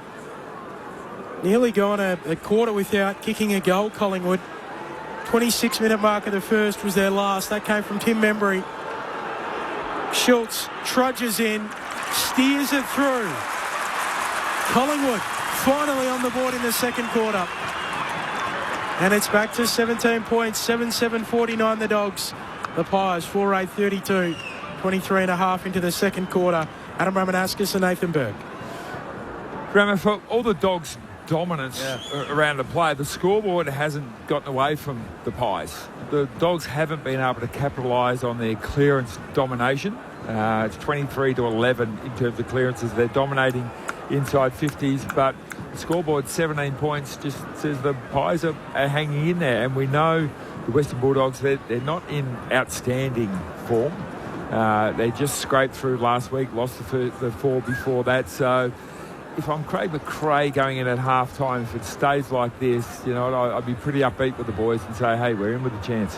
For whatever it's worth, the 150th goal at AFL level for Lachie Schultz. Back in the middle, Nick Dacos takes it quickly inside 50. He sends the footy. Anderson can't mark. Buku Karmas just pushes it away in the path of Dale. He tries to do the same. Can't get a hand to it. Bramble picks it up. He's dispossessed. Allen wins it back for the Pies. Hand pass to Nick Dacos. Shrugs off a tackle. Kicks towards goal. This one's offline. The bounce goes up high and it bounces over the boundary line. It might work out well here for the Pies as it'll be a throw in deep inside there, attacking 50. Trailing by 17 points, but they kicked the most recent goal of the game. Boundary throw in. Lobbing Cameron, they go for a little waltz. A little bit of a hand scrimmage between them as well. It spills down for Fraser. He dumps it on the boot, and West, sprawling mark, back flank. The Bulldogs ball.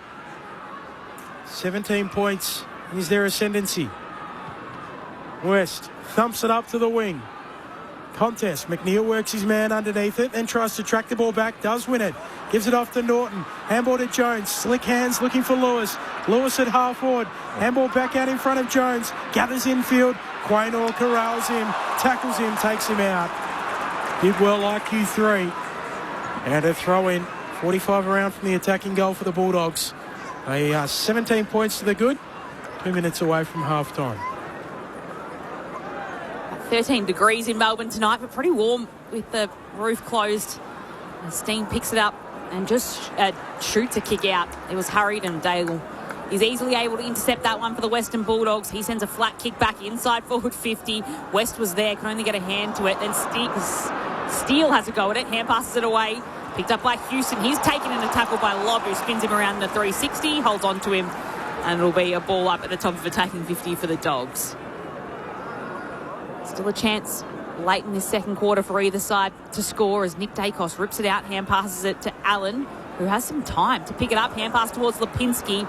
In comes Jakes to try and get a fingertip to it. Schultz picks it up, hand passes it to Lipinski. Hand pass to Nick Dacos. Just curls the footy around the boundary over the top of DeGoey. Roan Steele comes running in. Can't quite pick it up on the first attempt. Gets it on the second. Hand pass to DeGoey. Hand pass to Nick Dacos. And now they're on here as Dacos can put it towards the top of the 50. McStay at the back. Couldn't take the mark. Karmas potentially holding on to him. Umpire says play on. Anderson gets tackled and held on to. And it'll be a free kick, but it'll be going the way of the Western Bulldogs against Anderson. Gee. And O'Donnell wins the free kick. This is what I don't understand. So you got one arm free, and that's meant to be prior opportunity when you're getting taken to the ground by a tackle. O'Donnell kicks up the wing off the hands of the pack. It spills the way of the Pies. Lipinski, handball towards Pendlebury. Handball for Dacos. This is Josh. Unable to gather. Allows in Jones of the Bulldogs. Handball away to Lewis. He's tackled to ground. There's nowhere to go. And ball up on the logo. Western Bulldogs lead of 17 points. Late in the first half. Umpire puts it aloft. Lobb swats it down. Fraser gathers. He dumps it on the left boot. And Quaynor marks for the Pies between the back flank and the wing. Just chips it out to Nick Dacos. The kick falls short in the end. He gets tackled and brought to the turf. Picked up by McNeil. Hand passes to Lewis, who curls the kick inside forward 50. Bontempelli running onto it, paddling it. Can't hold on to it. Maynard held on to him. No free kick. Umpire says play on. Hand pass comes out to Nick Dacos. Hand pass to Houston. They exit their danger zone here. Collingwood hand pass to Quaynor. He shoves it on his boot. As the siren sounds to mark the main break here at Docklands. There's a few exhausted bodies out there who are just sucking in some air at half-time. It is the Western Bulldogs leading by 17 points. They got out by as much as 25 points midway through that second term. It's 2-1 in the second quarter. The Western Bulldogs kicking the first 2 goals of the term, and then Collingwood with their only goal coming at the 23-minute mark off the boot of Schultz. So Western Bulldogs ahead by 17 points, 7-7-49, Collingwood 4-8-32. Goal kickers so far in the match. Will Lewis has a couple for the Western Bulldogs, and then it singles to Riley West, Adam Treloar, Lockie McNeil and Artie Jones. Well, for Collingwood, all singles, Jordan De Goey, Lockie Schultz, Tim Membry and Nick Dacos, the goal kickers for the Pies. So the Bulldogs kicked the first 3 goals of that second term before Schultz's goal was the last to make it a 3-1 second quarter. Adam Ramanauskas, Nathan Burke, how has it played out to half-time? It's been a great game of footy, to be totally honest. Both sides giving the other side plenty of chances and opportunity and free ball, but they haven't really capitalised on that. The Pies have done well to hang in there and only be 17 points down. I think the Bulldogs will go in at half-time thinking we should be further ahead, and they should. Clearance domination, 25-14, dominating inside 50s. They're just not any way, shape or form that you could say this is how they're trying to kick a lot of goals. It's just been scrappily getting the ball in there. The ball got stuck on that outer side there. I think if we did a heat map, 90% of their inside 50s would be on the outer Melbourne side of the ground coming in along the boundary line. Very few times have they come down the corridor and been able to enter through the middle of the ground. In the first quarter, when they did that, they looked really, really dangerous. But to Collingwood's credit, they forced the Western Bulldogs wide and it made it far easier to defend when they're coming in from the boundary. So good set-up adjustment there by Collingwood, not allowing the Western Bulldogs the middle of the ground. For the Pies, you just get the sense that how are they going to kick goals? De Goey didn't have a big quarter, but had a couple of opportunities that he squandered. They're not going to be able to take a mark inside forward 50. They're just not tall enough down there. McStay's taken one mark, but it was out on the boundary line. Karmas and these guys have got the edge in height, so they need to move the ball quickly and they need to bring that ball back through the corridor as well, because if they're going out wide, it just makes it too easy to defend. So for me, whichever team can own that corridor, use the ball through the middle, force the other team wide, is going to be able to score heavier than the other team at the moment. But at the moment, it's a scrappy game of footy. I wouldn't say any coach would say, hey, this is our brand, this is the way we want to move the footy, this is the way we want to defend. They're not really close to probably what their ideal is. We'll see which team can get it in the second half, Hammer.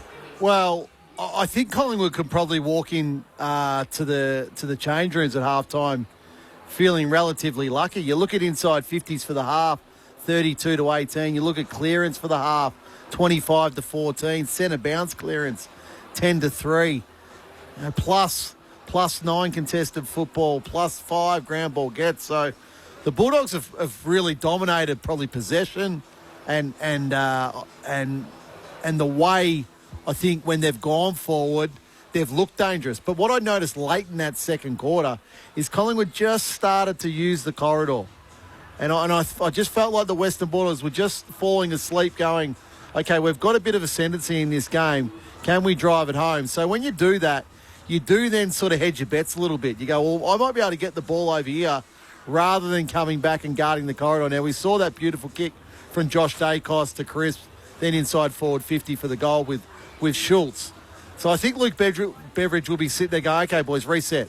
Let's reset. So you get out to a 23-point lead at the 12-minute mark of that quarter, and I felt like the Bulldogs were right on top there. But to Collingwood's credit, they just hung in. They get that goal, just edges that margin back a little bit. So they go now into the change rooms with a little bit of confidence going, well, we're close enough. We're close enough here now. Can we continue to attack the corridor as we did? Their defenders started to stay back. When I mentioned Artie Jones with that first goal of the second quarter, to Will Lewis. I think after that he had one more touch for the quarter. So Collingwood and Quaynor in particular went to work on him because Artie Jones was doing some real damage in the forward half of the ground for the Bulldogs. He had 3 direct goal assists in that first half. So to lock him down became really, really important.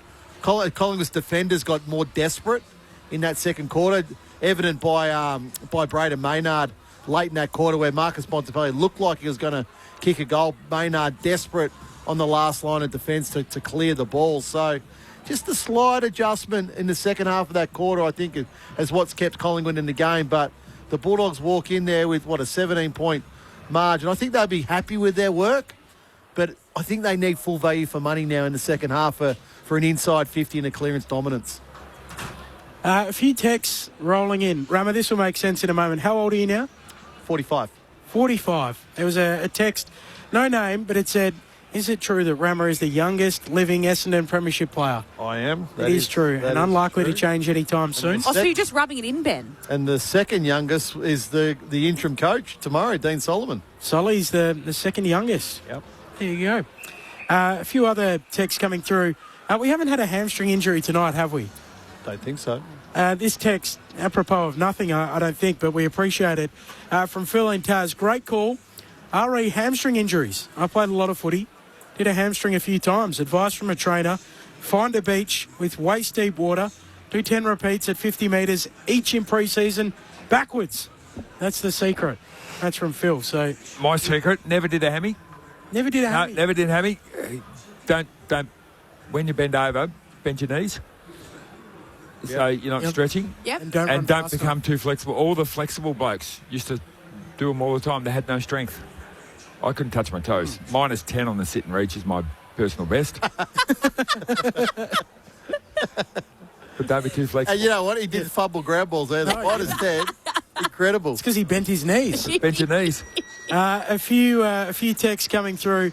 Hi, Benny and Co. Appreciating the call, even when the voice, etc., under duress. Setting up the nursery run for Monday morning, if the roads allow it.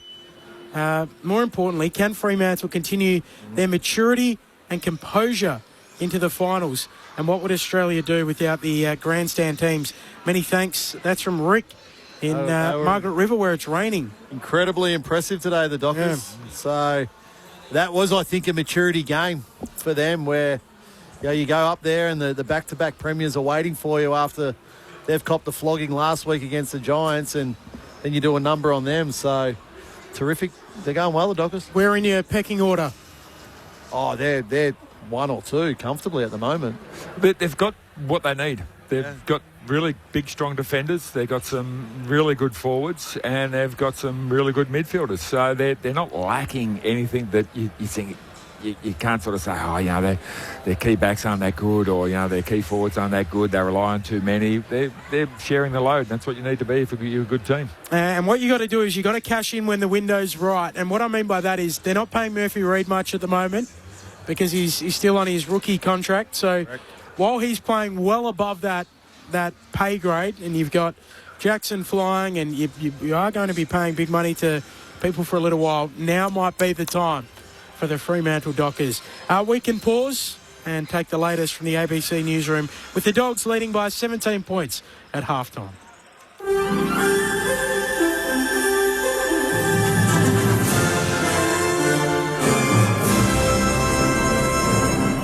ABC News with David Rowlands. Rescuers say the remaining 4 villagers trapped in a cave in central Laos have been freed. Harry Buttonshaw has the latest. The group became trapped inside the cave in central Laos more than a week ago when it was inundated while they were prospecting for gold. It sparked an international response with specialty teams gathering to try to save the 5 Laotian nationals. The first man was rescued yesterday with difficult weather conditions hampering search and rescue efforts. Thai rescue crews now say they've successfully pulled the remaining 4 from the tight cave. US Defence Secretary Pete Hegseth has again urged Asian allies to increase military spending in order to counter China's growing power and prevent its dominance in the Indo-Pacific region. Speaking at the Shangri-La Dialogue in Singapore, he says a stronger, more self-reliant network of allies is essential to deter aggression and preserve the balance of power. He says the US expects its Asian allies and partners to increase defence spending to 3.5% of GDP, while stressing the need for stability, not escalation. Strong but quiet. Big stick, speak softly. We will prioritise lethal capabilities, strategic discipline, and business-like cooperation over empty rhetoric and peacocking. Ukraine says it's conducted a drone strike on a Russian oil refinery in the city of Taganrog in the southwest of the country. The Russian regional governor says 2 people were injured in the attack, but fires resulting from it have been extinguished. Ukraine's Drone Force commander says drones have also hit a Russian Shadow Fleet tanker and an oil terminal in Russian-occupied Crimea. He also says drones have hit 23 military targets inside Russia, including 2 long-range maritime reconnaissance planes and a missile complex. The Liberal Party leadership has issued rallying cries at its federal council today. Political reporter Isabella Tolhurst has the story.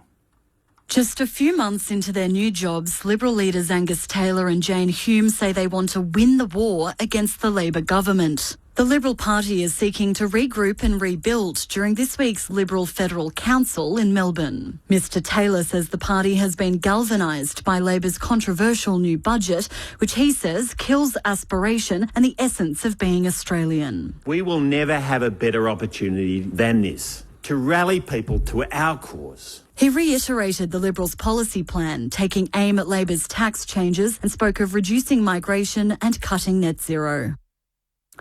People in large parts of Western Australia's southwest are preparing for potentially destructive winds tonight as a strong cold front moves across the region. Thunderstorms and heavy rain are also forecast, with the system set to impact the central west later tonight before moving south towards the lower and southwest districts, including Perth, early tomorrow. Ilana Cherney from the Bureau of Meteorology says the system will impact large parts of WA. A severe weather warning is current, extending from about Kalbarri in the north all the way down south and out towards the southeast coast of Western Australia. Now, this warning is current for the chance of damaging to destructive wind gusts and heavy rainfall. A court has heard a man who allegedly drove a ute at several police officers and crashed into a police station in the New South Wales Central West made threats to police officers shortly before the incident. Courtney Yandel has more. 67-year-old Donnie Hobbs was formally refused bail in court today after he allegedly drove at multiple police officers and crashed a ute into the front of Mudgee Police Station yesterday afternoon. A ceremony was being held at the station to celebrate a detective's retirement. The court heard Mr Hobbs was spoken to by police outside the station before the incident, where he allegedly said, "I'll be back when I drive through the place." Mr Hobbs' defence lawyer argued his age made him vulnerable and he should be granted bail. The judge rejected this, saying he posed an unacceptable risk. The matter will return to court next month. A Melbourne woman has been charged over alleged manufacturing of 3D printed firearms. The 37-year-old was arrested in the inner city suburb of Footscray yesterday after the illicit firearms squad raided her property. Police allege they seized 30 items, including 3D printed firearm parts, explosives and ammunition. The woman has been charged with numerous firearms offences and is due to face court in November. And in sport, the West Tigers have ended a 3-game losing streak in the NRL with a 22-16 victory over Canterbury Bankstown at Western Sydney Stadium. ABC News. Who will win the AI race? Has gambling become our national sport? Questions. They've never been more important. So the one thing we'll never question is our duty to keep asking. ABC News. Keep asking. This is the 2026 AFL Premiership season with ABC Sport. O'Donnell kicks around the wing, finds Norton. I can see Simon sitting down in front of us, watching his boy as Norton moves it on to half forward. Kennedy marks, gives it off to Sanders, chips it inside 50. Treloar gathers, swivels, snaps, goals against the old mob. And the Bulldogs kick the first to the second. Turnover to Treloar. Treloar knocks it out towards Jones. Gathers inside 50. Loops the handball for Lewis. He'll go with the check side and thread it. The Bulldogs running rampant to begin their second term. Richards plays on inside 50. He goes Norton all alone inside forward 50, or it was a 50-metre penalty for Richards for Chris got the mark. Yeah, he paid the late. The umpire down the other end paid a 50-metre penalty. Richards was so far gone off his head by the time Chris moved. That's ridiculous. No, Richards gets the 50, the free kick, the penalty, and goals. The full 6 points to Ed Richards. Back to Josh Dacos, who kicks into the middle for Chris. Collingwood working it through the corridor to the goey. Thumping long kick. Schultz is out the back, and he marks on his chest. Collingwood go coast to coast. Nice passage of play there from the Pies. Schultz trudges in, steers it through. Collingwood finally on the board in the second quarter. The AFL on ABC Sport. On radio. ABC Sport Digital Radio. And ABC Listen. The Bulldogs lead by 17 points, 7-7-49, plays 4-8-32 at the main break. Saturday night footy on ABC Sport. The Bulldogs making their way back out onto the ground as we wait for Collingwood to head out for the second half. Some text coming through. Marcus in South Melbourne. Now the lid is off at the docks. We are finally the real deal. I think he's talking about Fremantle. But Marcus in South Melbourne doesn't make a lot of sense to me, but we'll work through that. Maybe you can explain to us, Marcus, on 0437 774 774. Another text from Deanne from Delliup says, I've lost track. How many games has Chris played in a row? 274th consecutive game tonight. Does he play on next year? And does he get to 300 consecutive games? I think he does. There's no reason why he can't play on next year. Absolutely. And certainly the Pies need him. A big fella like that, they won't be letting him go easily. So here's a chance. What do you think, Rama? Do you think he can get to 300 consecutive? Absolutely. Yeah, he's football. He's playing good footy still, so keep him going. I posed this question a few weeks ago. Which record is more likely to be broken? Scott Pendlebury's games record or Jack Crisp's consecutive games record? Probably Crisp.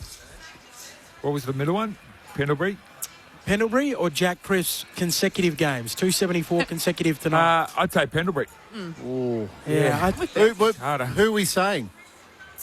I don't think any of the current players can go past Pendlebury.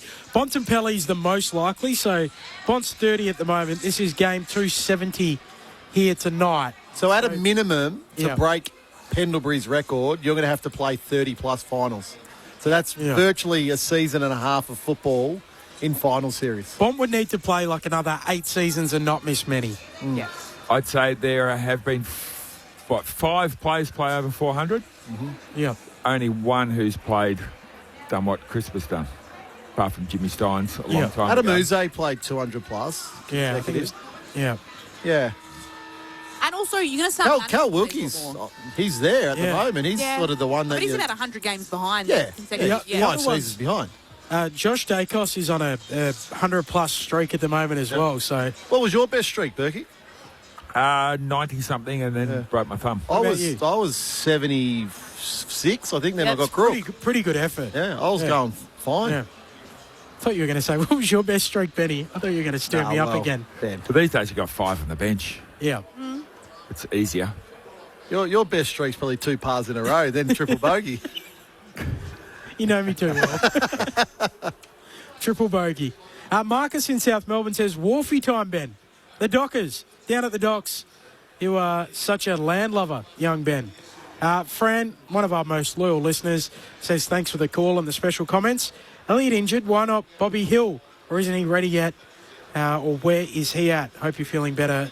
Ben, this may be the beginning of the end for our Pies, so still a little way off for Bobby Hill. I think we're all hoping that he's happy, healthy and back at the Pies as soon as possible. Yep, no doubt. No doubt. We want to see our good players on the field healthy.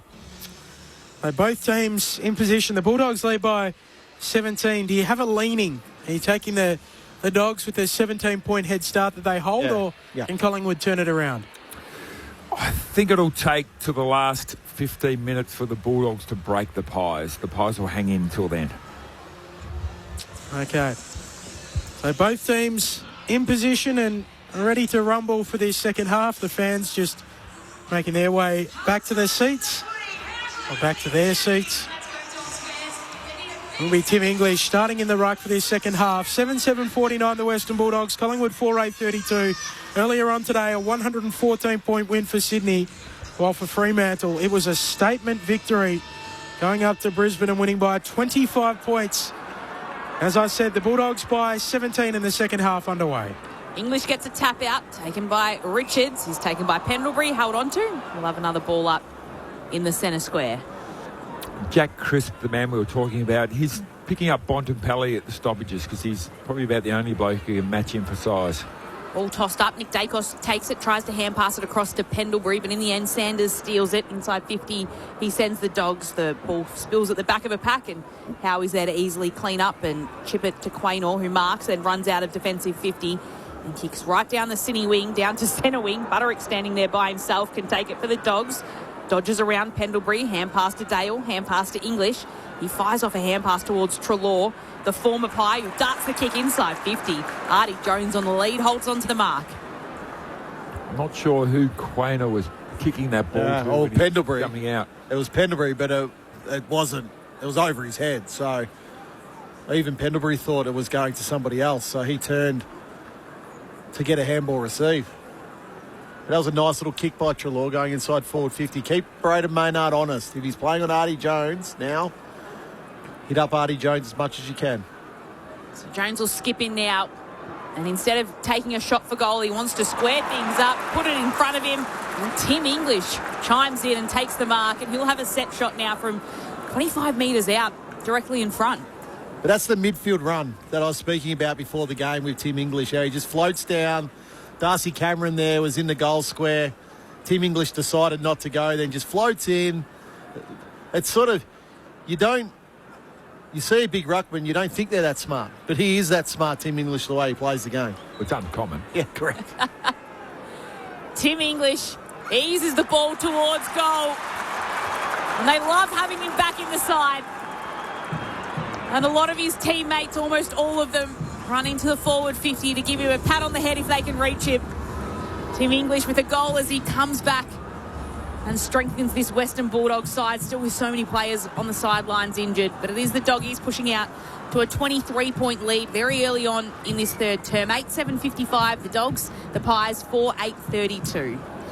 You can tell that's a bit of a set play, no doubt, from the Western Bulldogs. You got Cameron waiting on the line, thinking, I'm a big fella, I've got to be back there and punch the ball through because Jones probably isn't going to make the distance from there. And English just comes trotting down, turns around at the right moment and finds himself marking the ball 20 metres out dead in front. Equal game-high lead for the Western Bulldogs. English down to Bontempelli, tackled, so he gives it back to English. Sweeps it out wide for Hines. Off a step, sets it up to full forward Maynard. In from the side, marks for Collingwood. At fullback. Whites off a kick into the middle. Looking for Long. Bontempelli breaks it up. Ball hits the deck in the bullseye. Kennedy gathers. Sends the Dogs back inside 50. Maynard again breaks it up. Ball on the ground. Sanders spins in. Right into a Maynard tackle. And he's taken high free kick. By side bottom there. Yeah, just a bit sloppy. Yeah, and he knew it too, Steele. As soon as he went high, you could see the facial expression. The umpire was right there on the spot. Yeah, Darcy Cameron, he's woken up this time. He's standing in front of Tim English. Came in to help out Maynard on the tackle, and you're right, Rammer, he did react with the facial expressions.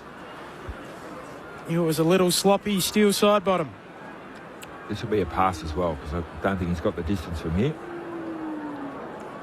Been in a career run, Riley Sanders played all but one game this year. Kicks a helicopter towards the goal line. Off hands, through for a minor score. It still staggers me that players don't know their distance, Berkey. Yep. Like, even his best kick was going to get touched on the line. That was a helicopter in the end. It's like the arrogance that you can just go, no, I can kick this because I play AFL football. Yep, and it's a shot clock. Everyone expects me to have a shot rather than just go short again, then go short again. No shot clock in this game, but players don't tend to realise that. Pies bring it back in defensively. Josh Dacos shares it with Howe. Gets it back and spirals a kick into the centre of Docklands. It works for McStay, who marks. And then plays on quickly, moving the footy inside forward 50 now for the Pies. Nice. A beautiful mark from Schultz. The perfect leap, the perfect kick. And that's end-to-end in a couple of kicks for Collingwood. And they'll have a set shot at goal now. Well, they both didn't want body contact there, Schultz and Butterick. So McStay, Karma slipped over, so McStay's able to take an easy mark in the corridor right in the middle of the ground. And then it's a true one-on-one marking contest where it's the old schoolyard, kick it up so you can jump the highest. Lockie Schultz now to peg one back for the Pies. 30 metres out, almost directly in front. He's got his second, and a much-needed one for the Pies as well in this second half. The Doggies' lead is brought back to 18 points. Collingwood 5-8-38. The Western Bulldogs 8-8-56. 5 minutes played in this third term. It's Saturday night footy on ABC Sport. Well, Lockie Schultz is a dangerous forward. Yeah. He can take a contested mark. He's good on the ground. Isolating him forward against a Butterick would be an advantage for Collingwood if they can manufacture it. But I like that one there. That was McStay up into the middle of the ground. He was the one kicking that ball inside 50 to a small player's one-on-one. So I don't think the Pies are going to win the inside 50 count. Probably not going to win any form of count, stoppage count. But if they can just manufacture goals like that, get the right matchups inside forward 50, they're a chance. First multiple goal kicker today for Collingwood. Cameron wins the tap, but Sanders off to Bontempelli for the Dogs to English. Back to Sanders, fumbles, allows in Nick Dacos of Collingwood. Off to the Goey, kicks deep to full forward for the Pies. Karma's down there with McStay. Holding free, I think it'll go to McStay. I don't think Nathan Burke liked it. Where's a free kick there? Well, as soon as the umpire sees Karmas's left arm around McStay's waist. But what Nuffy said that's a free kick. That's right. Oh, your old teammate Tony Lockett would have kicked 2,000 goals if they had been free kicks. Silvani had two arms and two legs around him, like a koala on a gum tree, and he still didn't get a free kick. Dan McStay, left foot, drop, punt, goal. Here come Collingwood. Back-to-back majors for the first time since the opening term. And it's back to 2 goals neat. 8-8-56 the Western Bulldogs. Collingwood 6-8-44. 7 minutes into the second half. Well, it's really the work in the middle of the ground there. So Dacos again involved with a little handball to De Goey. Look, you put the ball in dangerous spots in the forward line, usually good things happen. So, puts the defender under pressure. Karmas just grabbed that McStay's waist. Umpire was right there on the spot.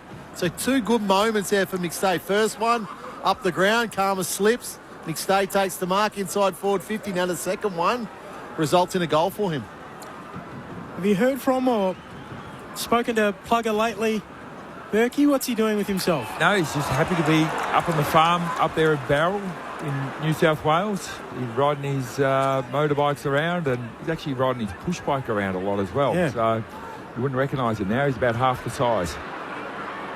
Fraser from the restart kicks down to half forward. Bramble picks it up, hand pass to Dale. Little dart kick inside to Ed Richards, who finds himself alone and takes the mark.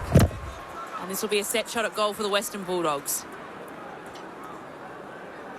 Quick movement from the middle from the restart. Back inside forward 50 for the Doggies as they look to get one back here against the Pies after Collingwood have cut back the margin to 12 points in the early stages of this third term.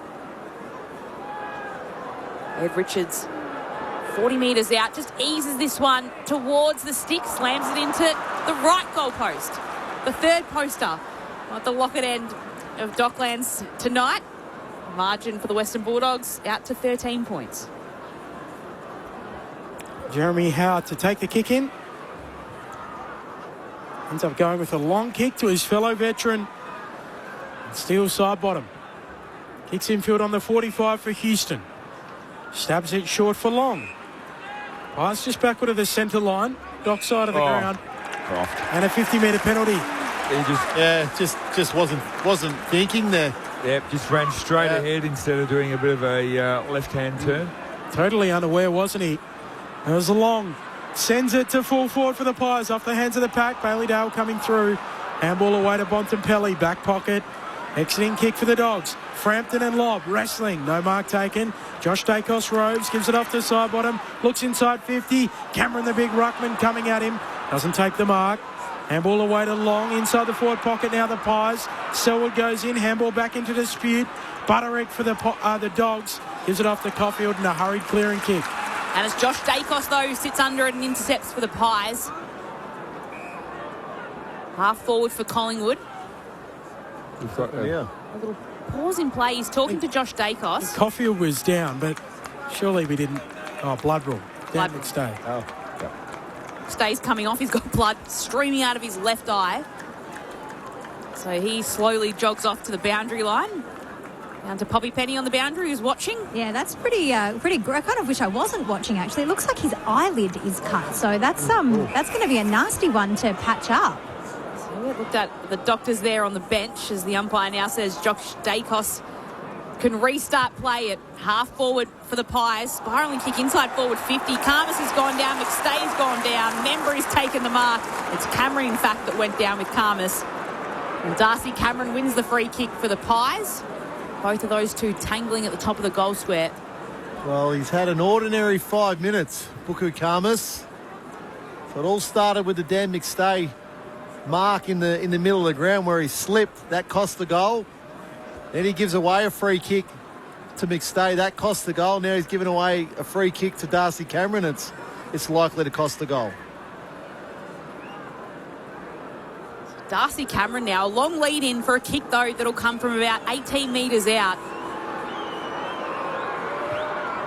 He punches this one towards the goal and hacks it there, and it hits the right goalpost. That's why I said likely. Margin cut back by 1 to 12 points. Poppy Penny on the boundary. Yeah, unsurprisingly, Dan McStay's gone down to the rooms to have that eye looked at and potentially stitched back up. Yeah, that's a Rocky 4 cut for Dan McStay. Didn't look nice. Karmas goes laterally away to Connor Butterick. Dogs lead by 2 goals. I thought it was a bit earlier, like Rocky 1 or Rocky 2, a bit maybe more. Just always think of the commentary in Rocky 4. He's cut. Yeah. As Butterick kicks up to the wing. And the mark taken by Darcy Cameron. Kicks infield. Have you seen Rocky 4, Lauren? I haven't seen Rocky 1. Lauren. This week, your education is to watch all the Rocky movies. Back to back. That's a lot of Sylvester Stallone. Pies chipping it across the centre line as Maynard looks out wide, finds Quaynor. I'm disgusted. Quaynor, 2 kicks from home. It's a bit of a rite of passage watching all the Rocky movies. Quaynor kicks into the forward 50 for the Pies. Out the back, O'Donnell's there. He's tackled to ground. Taken down in the Membry tackle. Ball up, top of the attacking goal square for Collingwood. Bulldogs lead by 12. It's actually what Corbin Middlemass bases his boxing commentary on. Correct. The ball is tossed up. Ed Richards takes it. He kicks it straight to Lipinski. Hand pass to Degoe. Tries to weave around Selwood. Just can't get the tackle to stick. Goes in for a second attempt. Still can't. Hand pass to Allen. Allen goes back to Degoe with a little hand pass. Hand passes it across to Steele. That is a wonderful finish. Roan Steele around his body. 40 metres out. Kicks the goal for the Pies and brings back the Western Bulldogs lead to 1 straight kick. It is the Dogs 8-9-57, Collingwood 7-9-51. The Western Bulldogs kicked the first goal of this third term, and then it's Collingwood who have put 3 on the trot to bring the Western Bulldogs to bring back the Western Bulldogs lead to 6 points. 13 minutes played in the third term before the thoughts of Adam Ramanaskas and Nathan Burke down to Poppy Penny. No one was more pumped about that than Nick Dacos, who firstly has been trying to get back on the ground with every interchange, only to be told, no, not your turn.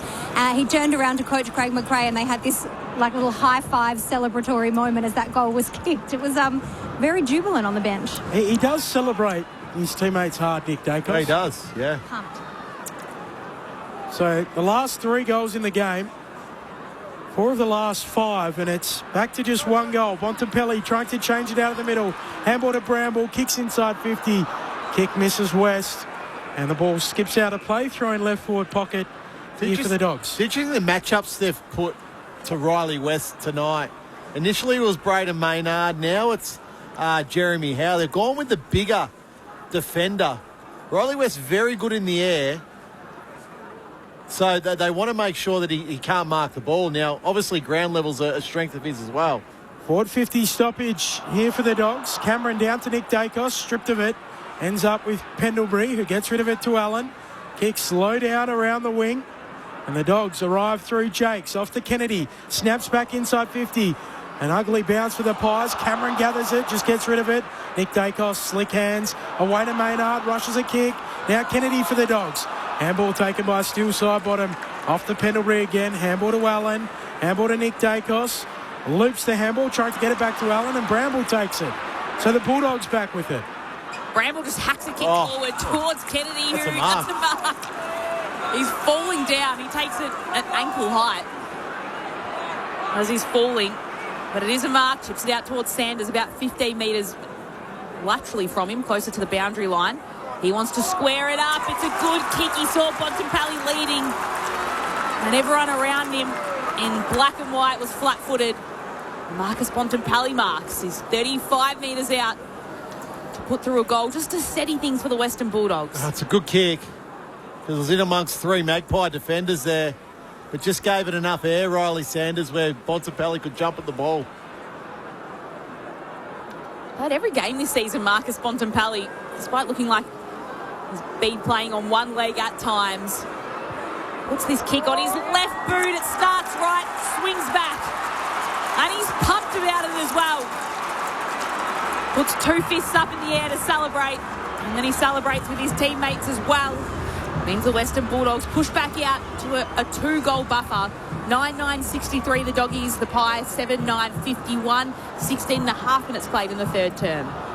Well, they needed that one, the Bulldogs, because they've been under siege for the last 7 or 8 minutes. And what I've loved about the Magpies is they've managed to lock the ball in their forward half. They've pushed their defenders right up the ground. Really good forward pressure from the Pies. Got some repeat entries, got some goals.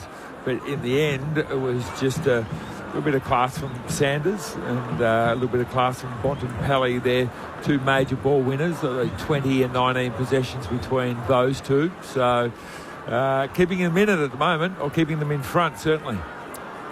Lob, slapping it down, and then out of the middle, Joel Frazier extracts it. Handball just misses Sanders. Back into the mark, and it's picked up by the Pies through Allen. Off to Nick Dacos. Handball low down there for Roan Steele, who manages to pick it up. His kick too hot there for Ned Long. He has to go back and try and win it.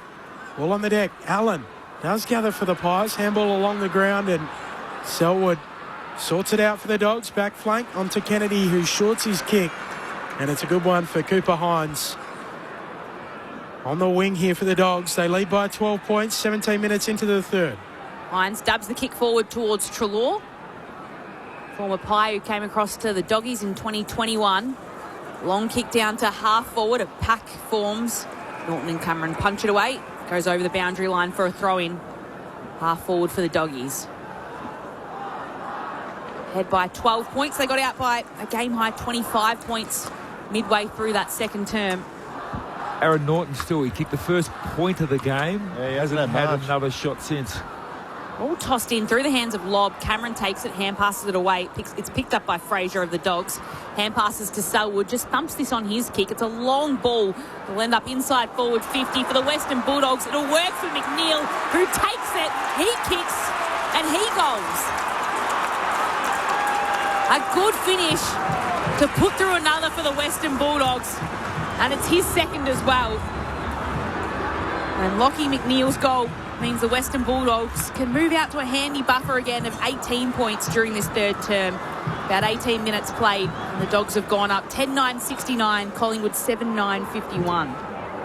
Was that Lewis that came from behind? Yeah, just flew himself into the contest and allowed the ball to spill out the back. So well done. Doesn't get a stat for that, but certainly without him flying at the footy, the ball doesn't spill out the back from McNeil. Just two settlers there, Benny. Just steady the game down, back to 18 points. Yeah. So first one to the Bont, now Lockie McNeil. So really just through a bit of hard work for the Dogs that they got those 2 goals. The ODIs, you might not even know are going on. Australia has lost the toss, and they will bat first against Pakistan in the first ODI. Ollie Peake will make his debut at 19. Oh. On the wing, Nick Dacos, a bullet to Schultz. Collingwood between wing and half forward. Give me something to watch when we get home, Ben. Yeah, I know. It's nice. Schultz sets it up towards the pocket, looking for a marker. Selwood leaps over the pack and punches it away. Throw in forward pocket here for Collingwood. Bulldogs by 3 goals. They've kicked the last 2 after Collingwood kicked the 3 before that. Time on third term. I think the Champions League's finals on tonight as well. Ben, that's up your... This morning, early in the morning. Early morning, Yeah. Paris Saint-Germain, Arsenal. Yeah. Tossed it inside forward 50 for the Pies. It's Sanders who can take it away. Kicks it out towards Nick Dacos. He plays for the free kick, doesn't get it. Might have been taken high in the end. Trelaw clear for the Western Bulldogs. Right in the centre of Docklands. Roan Steele picks it up for the Pies. Moves it across to McCreery and he chips it down the line to DeGoey.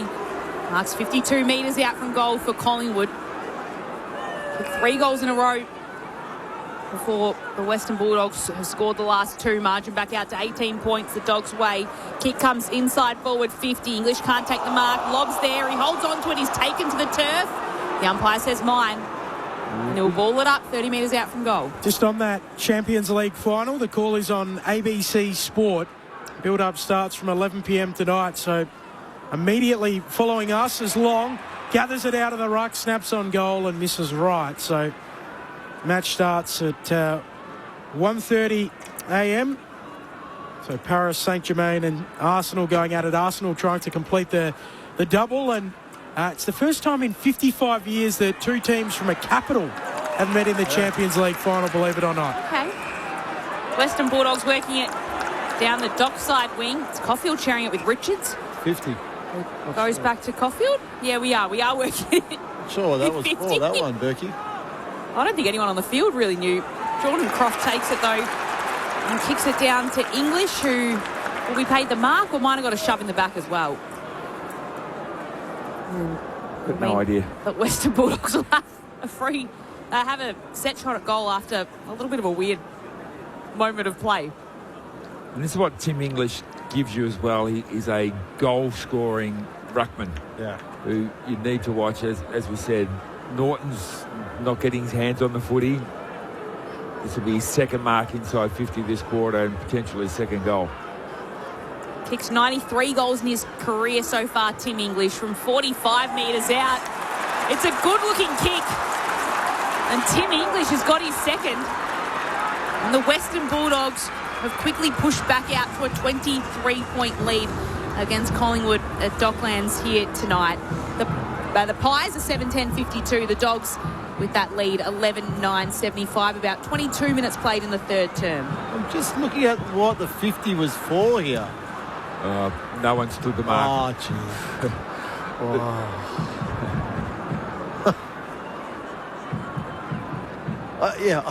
Look, I understand the rule, but it's just I don't see that in the spirit of the game.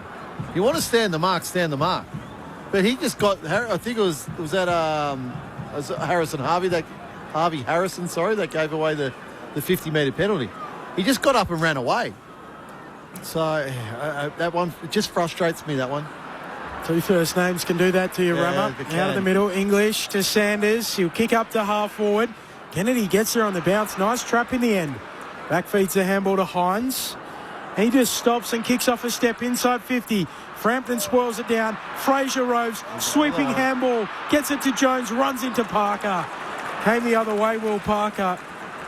Displaying a lot of willpower and applying a strong tackle there on Artie Jones. Ball up. 12 out from the attacking goal here for the Dogs. They lead by an equal game high 23. Cameron pulls it out of the ruck himself. He's taken a tackle and brought down. We'll do it all again. Forward pocket for the Western Bulldogs.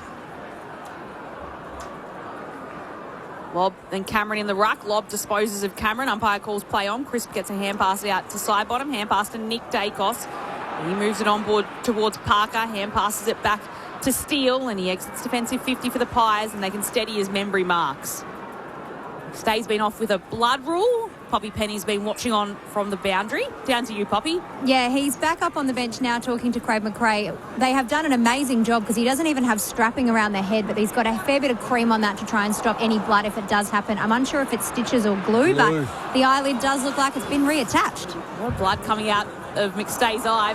He's all patched up now as the Western Bulldogs win it back on the wing. Kennedy moves it out across towards Sanders. He'll chip kick inside forward 50. Lob's there to mark. Rory Lobb will have the footy. He'll have to kick from about 50 metres out. Cameron standing the mark.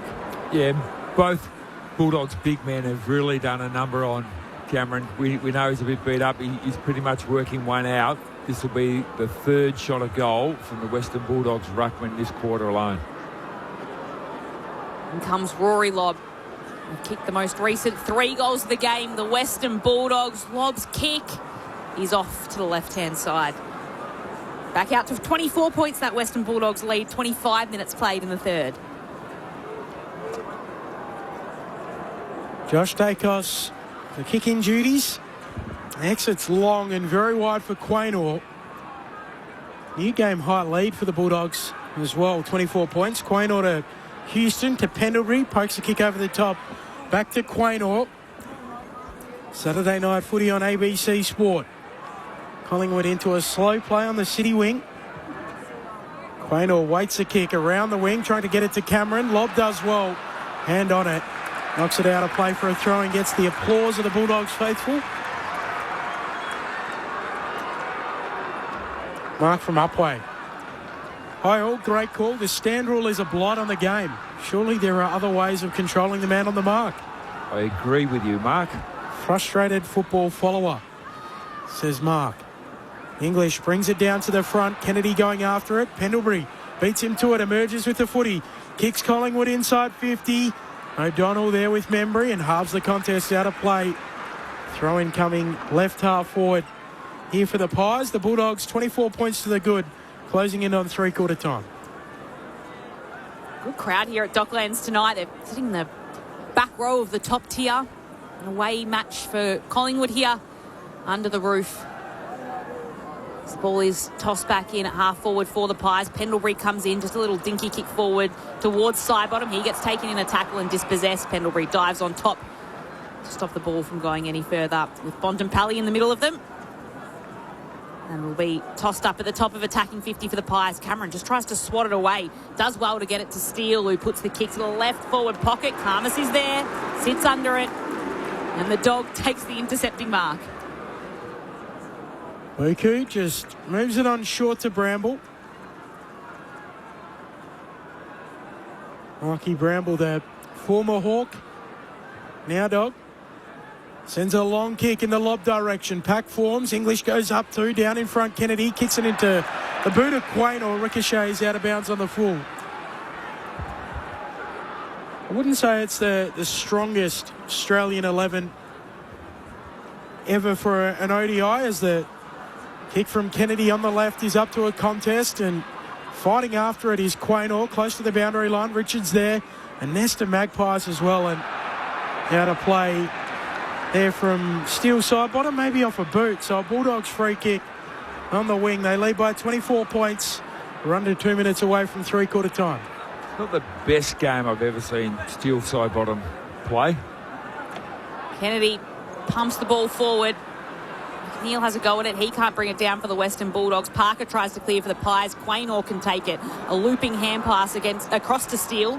Takes it and then hand passes to Josh Dacos to get ahead of him.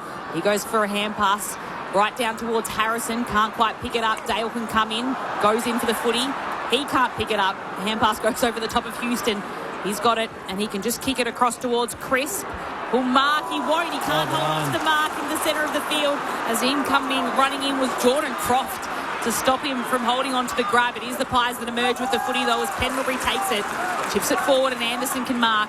Half forward for the Pies. Looks ahead of him. Lipinski's short. Instead, he might just go all the way himself. Angus Anderson. Why not? 52 metres out. He goes all the way. And what a recruit he's been for the Pies. A Sturt Premiership player, best on ground in the SANFL Grand Final. And a beautiful goal there that cuts back the Doggies' margin to 18 points late in this third term. It keeps the Pies in it heading into the final change. Collingwood 8-10-58. Western Bulldogs 11-10-76. Not long left to go in this third term. Well, Bergie, it was really well done by Jordan Croft to get there and spoil the ball on Jack Crisp. But Collingwood were quicker than to outnumber at that contest, so that allowed them to win the ball around the wing, the centre wing here on the commentary side of the ground. And then that was just a bomb by Anderson, outside 50, terrific kick. From the restart, both rucks, well, neither decisive. Bontempelli swoops in, picks it up, kicks the Western Bulldogs inside 50. Houston's there to sort it out for the Pies. Sweeps a handball to Roan Steele. Now Josh Dacos through the middle of Docklands. Kicks inside 50. Pendlebury's going forward. Can't take the mark. At the ground ball, Membry drops it. Anderson jams it on the boot. Hurries his kick. Tumbles out alongside the behind post. Throw in left forward pocket here for Collingwood. A little bit of late running in this third term. Bulldogs lead by 18 points. Still time for Collingwood to score another late one in this third term. Ball tossed back in, deep inside their forward 50. Little tap out comes towards side bottom. He can't control it. Bontempelli with a fresh airy. Side bottom goes in after it. So does Bontempelli. They tussle for the footy. And the ball is locked up and we'll have a ball up 25 metres out from Collingwood's goal directly in front of the sticks. Western Bulldogs ahead by 18 points. As Cameron with a little tap out. In the end, Schultz tries to overrun it. Dale kicks at it. He can't make contact. Pendlebury takes it. His kick goes straight into the hands of Bontempelli. There's the siren for three-quarter time. Western Bulldogs ahead by 18, but Collingwood have kept themselves in it in this third term. That late goal to Angus Anderson from outside 50, keeping the margin at 3 straight kicks at the last break of the match. It's 11-10-76, the Western Bulldogs. Collingwood 8-10-58. The goal kickers across this evening for the Western Bulldogs. A couple of goals to Lockie McNeil and Will Lewis, as well as Tim English, and singles to Adam Treloar, Riley West and Arthur Jones. While for Collingwood, Lockie Schultz has a couple, and then it's singles to Jordan De Goey, Dan McStay, Tim Membry, Nick Dacos, Angus Anderson and Roan Steele. But the Western Bulldogs ahead by 18 points at the end of the third quarter. So just a reminder of what's coming up later tonight, immediately following us on ABC Sport, the Champions League final, PSG against Arsenal. So build up from 11 p.m. match beginning, or the kickoff at 1:30 a.m. Australian Eastern Standard Time. So first time in 55 years, like I mentioned, that two capitals are represented in the Champions League final. No one cares though, because Liverpool aren't in it. I did watch the Untold during the week about Liverpool's Istanbul triumph in 2005. Very, very good if anyone's that way inclined. Also, Australia taking on Pakistan, first ODI over there. It is a different looking Australian ODI team. It's a pre-season 11. Yeah, Short, Carey, Inglis, the captain and the wicketkeeper, Marnus Labuschagne, Cam Green, Renshaw, Peake, Ellis, Tanvir Sangha, Billy Stanlake and Matthew Kuhneman. I give you 2.5 of that 11 in our best team. We'll play a couple of senior players and the rest is just specs to see how they go. I've heard Australia A, but Australia C before. Yeah, that's an Australia A11, I think, Berkey. Bilateral ODIs, they're in an interesting place. Bulldogs leading by 18 points, three-quarter time, Saturday night footy on ABC Sport. Adventure awaits little ears with free audiobooks. Most intriguing. Like the 13-story Treehouse. How do you turn this thing off? And The Wind in the Willows. The best stories in the world. Find free audiobooks for little ears on the ABC Listen app. This is the 2026 AFL Premiership season with ABC Sport. Jones will skip in now, and instead of taking a shot for goal, he wants to square things up, put it in front of him. Tim English chimes in and takes the mark, and he'll have a set shot now. Tim English eases the ball towards goal, and they love having him back in the side. Spirals a kick into the centre of Docklands. It works for McStay, who marks, and then plays on quickly, moving the footy inside forward 50 now for the Pies. Nice. Beautiful mark from Schultz. 30 metres out, almost directly in front. He's got his second. And a much-needed one for the Pies as well. Back to Sanders, fumbles, allows in Nick Dacos of Collingwood. Off to Goey, kicks deep to full forward for the Pies. Karma's down there with McStay. Holding free, kick it away to McStay. Dan McStay, left foot, drop punt, goal. Here come Collingwood. Back-to-back majors. McStay's coming off. He's got blood streaming out of his left eye. Yeah, that's pretty good. I kind of wish I wasn't watching, actually. It looks like his eyelid is cut. So that's going to be a nasty one to patch up. Yeah, that's a Rocky 4 cut. Have you seen Rocky 4, Lauren? I haven't seen Rocky 1. Lauren. Hand pass to Goey. Tries to weave around Selwood. Just can't get the tackle to stick. Goes in for a second attempt. Still can't. Hand pass to Allen. Allen goes back to Goey with a little hand pass. Hand passes it across to Steele. That is a wonderful finish. Thrown Steele around his body, 40 metres out. Chips it out towards Sanders, about 15 metres laterally from him, closer to the boundary line. He wants to square it up. It's a good kick. He saw Bontempelli leading. Puts this kick on his left boot. It starts right, swings back. And he's pumped about it as well. The AFL on ABC Sport. On radio. ABC Sport Digital Radio. And ABC Listen. The Bulldogs leading by 18 points at three-quarter time. I'm looking forward to Lauren Borden's movie reviews next week to us. Adam Ramanauskas, Rocky 1-4. Don't worry about after that, Lauren. And we will know. No, I like Rocky 5. I don't mind it. More than 4 Rockies. Two's the best. And we will know if you've gone to Chat GPT. Up to 6. Clubber Lang's pretty good in Rocky 3. Rocky 3. Yeah. Rocky 4 is the best. 2's the best. I thought Adrian was Rocky's twin brother when I saw a highlight, but when he says, hey, yo, Adrian, it's me, Rocky. Not his brother. No. What's happened in this game? And are Collingwood live down by 18 at three-quarter time? They are live, absolutely. They're hanging in there. And we know the Western Bulldogs, they're susceptible in certain areas of the ground. What I liked from Collingwood in that part of that quarter, probably the first 15, 16 minutes of it, was that they pressured the Western Bulldogs players who are likely to turn the ball over. And that's their defenders. They pushed forward. They didn't allow the ball to come out cleanly. Repeat entries, and they got some ugly goals. They got 2 free kicks in front of goal because they put their Western Bulldogs defenders under pressure, and that's how you're going to win this game. You're going to push up the ground. If you allow Western Bulldogs to actually get out the back, well, then they'll score.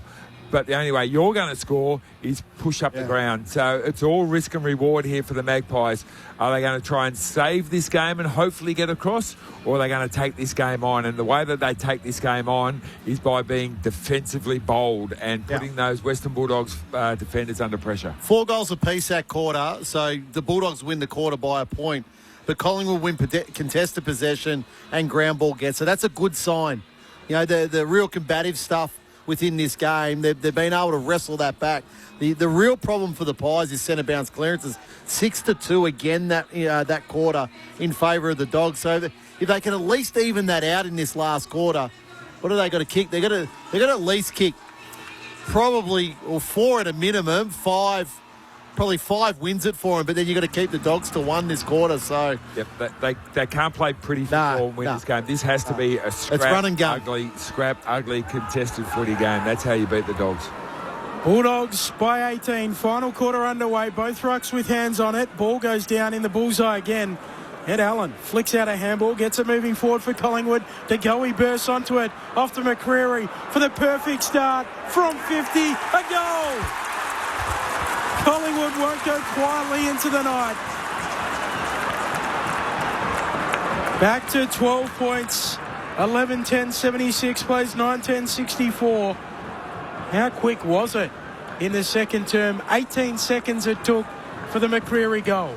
Well, it was out of the centre bounce really here. It was Ed Allen with the handball over his head that just got the forward momentum going. Then Goey's able to run to the football. McCreary there just kick outside forward 50. Terrific start, but I love the work of Ed Allen. It's exactly what Berkey asked for. Get in, scrap, fight, work hard. Just force the ball forward as much as you possibly can. How quick McCreary with the first goal of the fourth.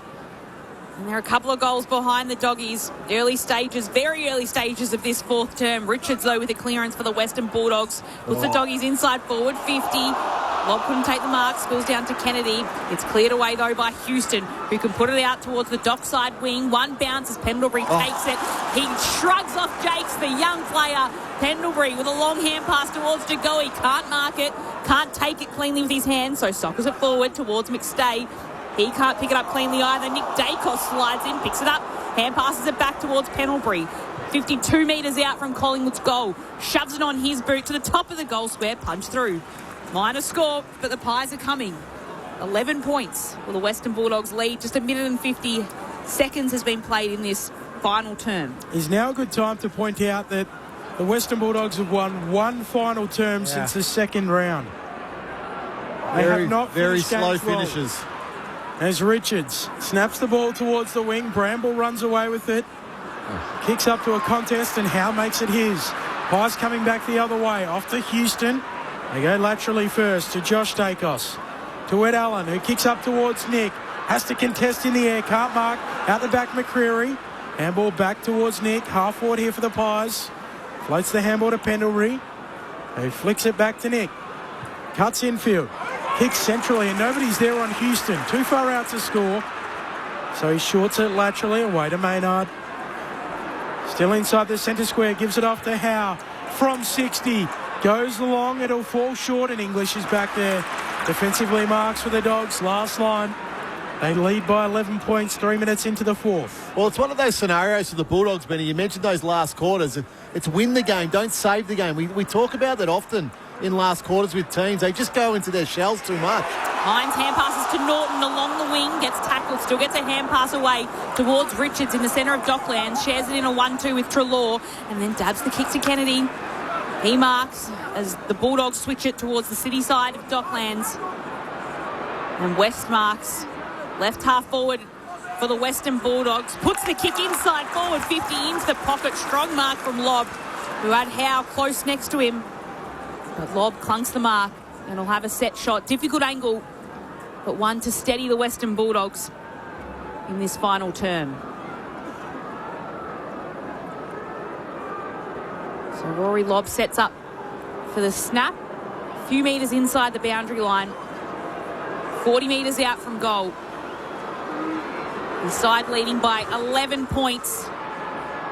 And this one goes through to the near side. The lead back out to 2 straight kicks for the Doggies. 4 minutes played in the final term.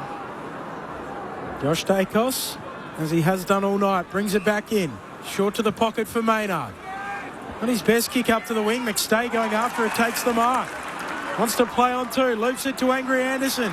Running down the wing. Dumps it on his left boot. Kicks the Pies inside 50. Caulfield.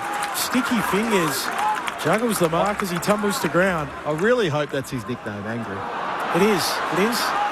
As Caulfield kicks to Sanders, drops the mark. Nick Dacos swoops in, off to Lipinski, rams it through. And he runs into the advertising hoardings and slips over. He was letting the Dogs fans know about it, feeding them in the front row, and ironically, he slipped in the gutter. Oh, he's having a laugh about it. Stops at every station, doesn't it? Collingwood, importantly, back to 6 points down, 11-11-77, plays 10-11-71. Well, it was just a slightly errant kick there from Caulfield into the middle. Just inside, wasn't it, Bert? Yeah, Sanders probably should have done better. He got one hand to it. You got to get 2 hands across there. It's a couple of times tonight he just hasn't been overly clean. He should have marked that, Berkey. Yep. And Collingwood swooped. Again, it's the turnovers from the ordinary ball users from the Western Bulldogs in their back line that'll get you goals. A good stack. The slip from Lipinski, and back in the middle, it's all the Pies again as well. To Goey across to Allen, who kicks inside forward. 50. Schultz juggles the mark. Doing a pirouette almost. Holds on to the grab. And he will have a set shot at goal for the Pies to draw scores level. Well, I love that it's Ed Allen out of the middle of the ground. Somebody different for the Pies. We're so used to the usual suspects for the Pies, but Ed Allen, 2 centre bounce clearances to start this fourth quarter. What's Lockie Schultz got in him here? He's kicked 2 goals tonight. 45-degree angle. Kicking from about 50 metres out. It's straight off the boot. It leans to left, fades away. And it's a minor score. Margin cut back to 5 points. The advantage of the Western Bulldogs.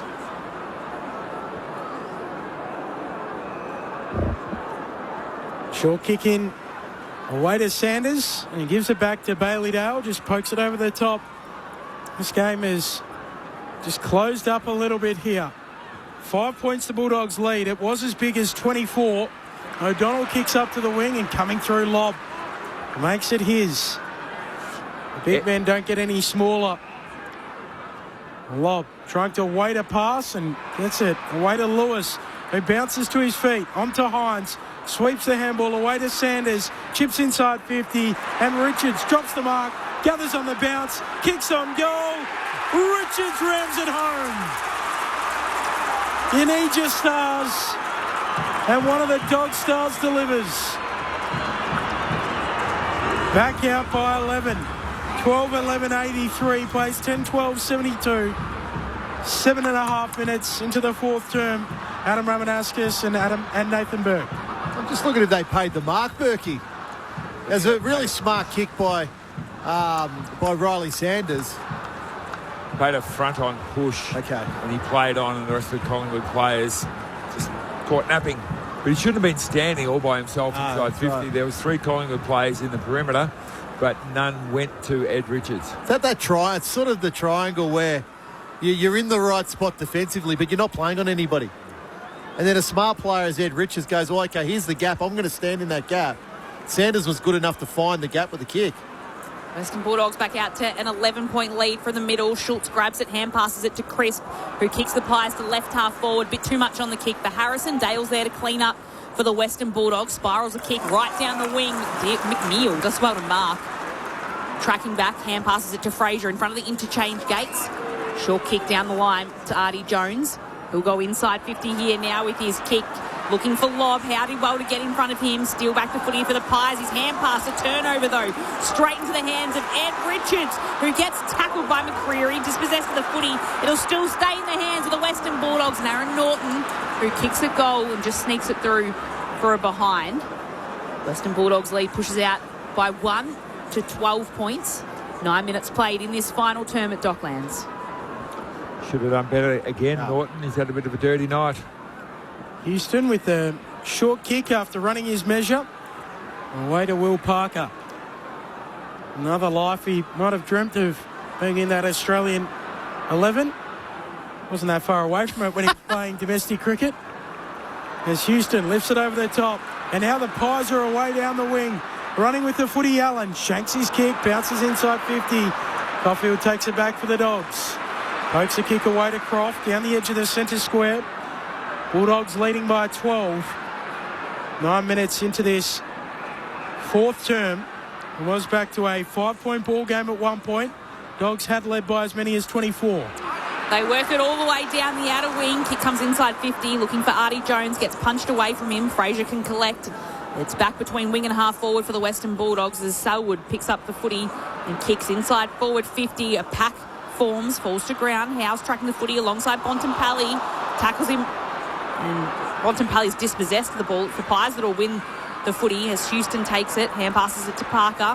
Hand passes it to Steele. He'll kick it right down the city wing. His kick is a turnover. Butterick easily takes it for the Doggies and will send it back the way it came. Butterick goes back to Buku.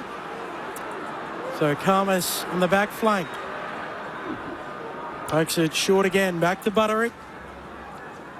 It's a very early trade during the trade period. Yeah. No late day drama, just I've done a long way out. Got it done as he kicks around the wing off the hands there of Selwood. Spills down for the Dogs though, and Selwood ends up with it again. He'll kick up to half forward. Quaynor coming in from the side. Norton juggling it. Darcy Cameron goes in at ground level for Collingwood. On their back flank, away to Frampton, who gets it onto Quaynor. Hurries the kick, dropping the mark. Rome Steele just hacks it off the deck, and Buku Karmas bounds onto the footy for the Dogs.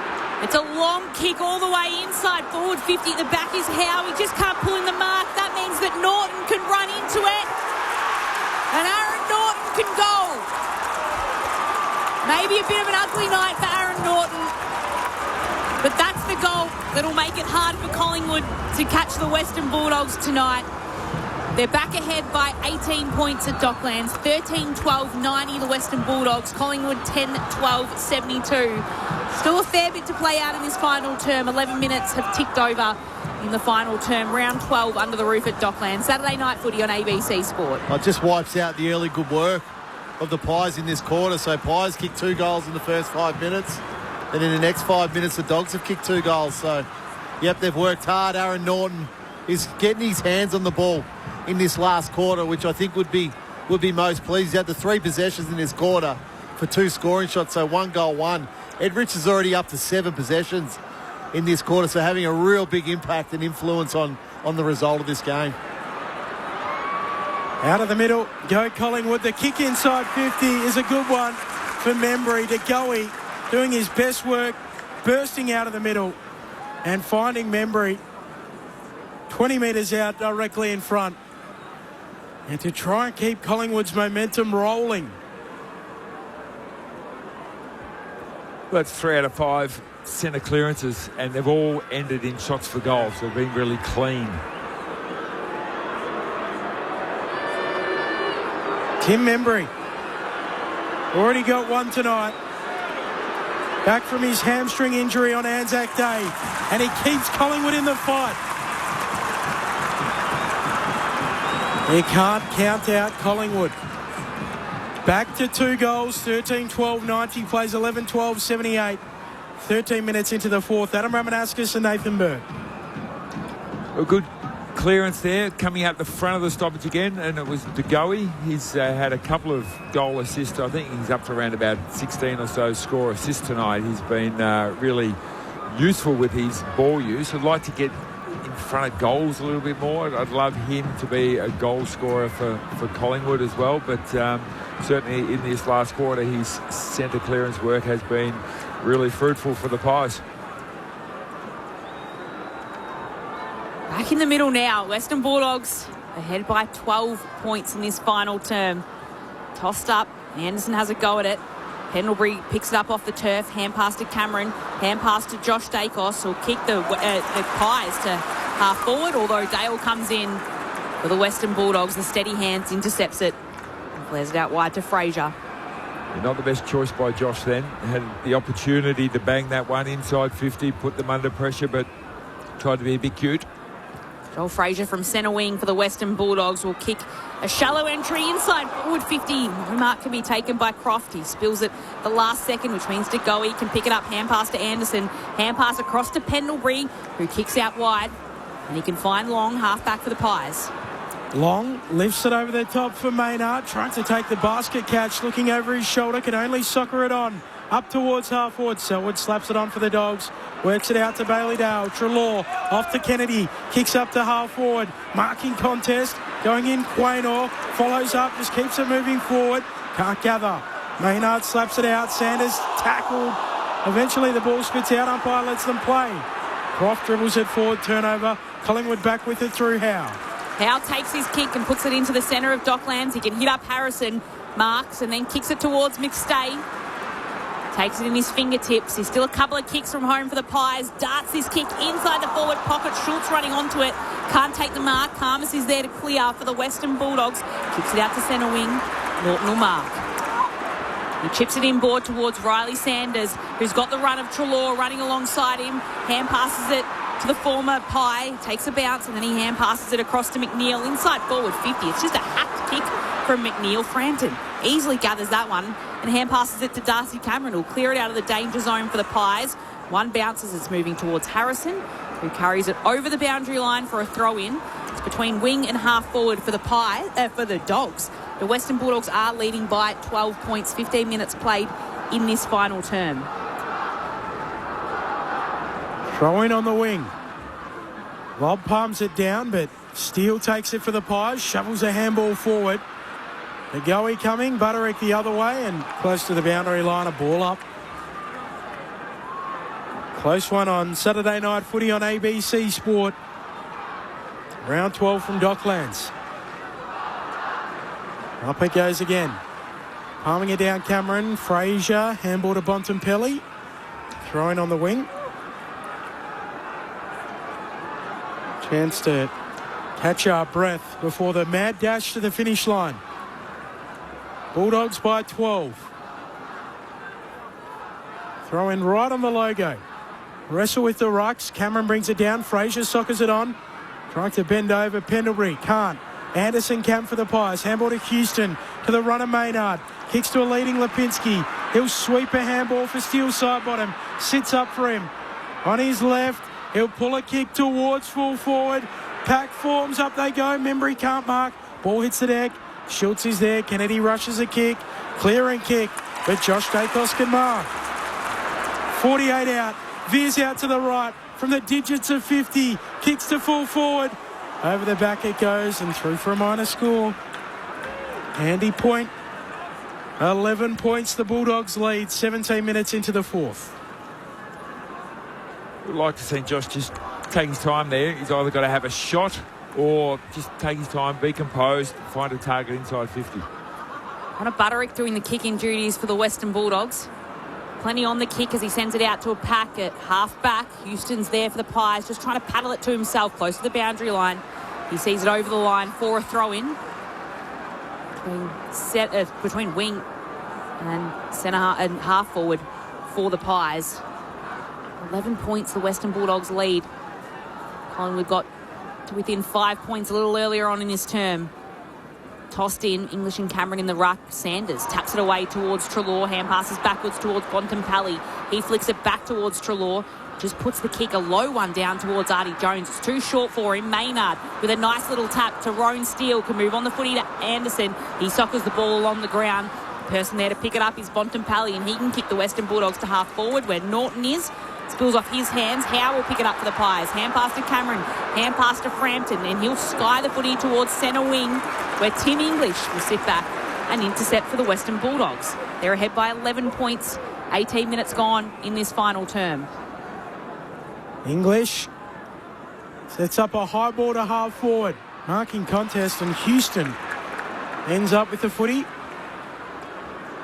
Still 7 minutes of game time remaining. Plenty of time for the Pies. Houston goes lateral. Switches it to Quaynor, who kicks to side bottom on the wing. Stops and holds it up. Feeds a handball to the run of Quaynor. Quaynor will kick inside 50 and long. Wide out. A metre inside 50, a metre in from the boundary line. He takes the mark for Collingwood. A tough set shot. Terrific run by Quaynor. From half back and then gets it again at the wing. Late in the game. Yeah. Still plenty of time for the Pies. Ned Long. Drop punt from 50. Ooh, looks good. Not a bad looking effort. It'll go right to the line and off hands. Collingwood edge closer. They're looming. They trail by 10 points. Nearly time on in the fourth. Poppy Penny.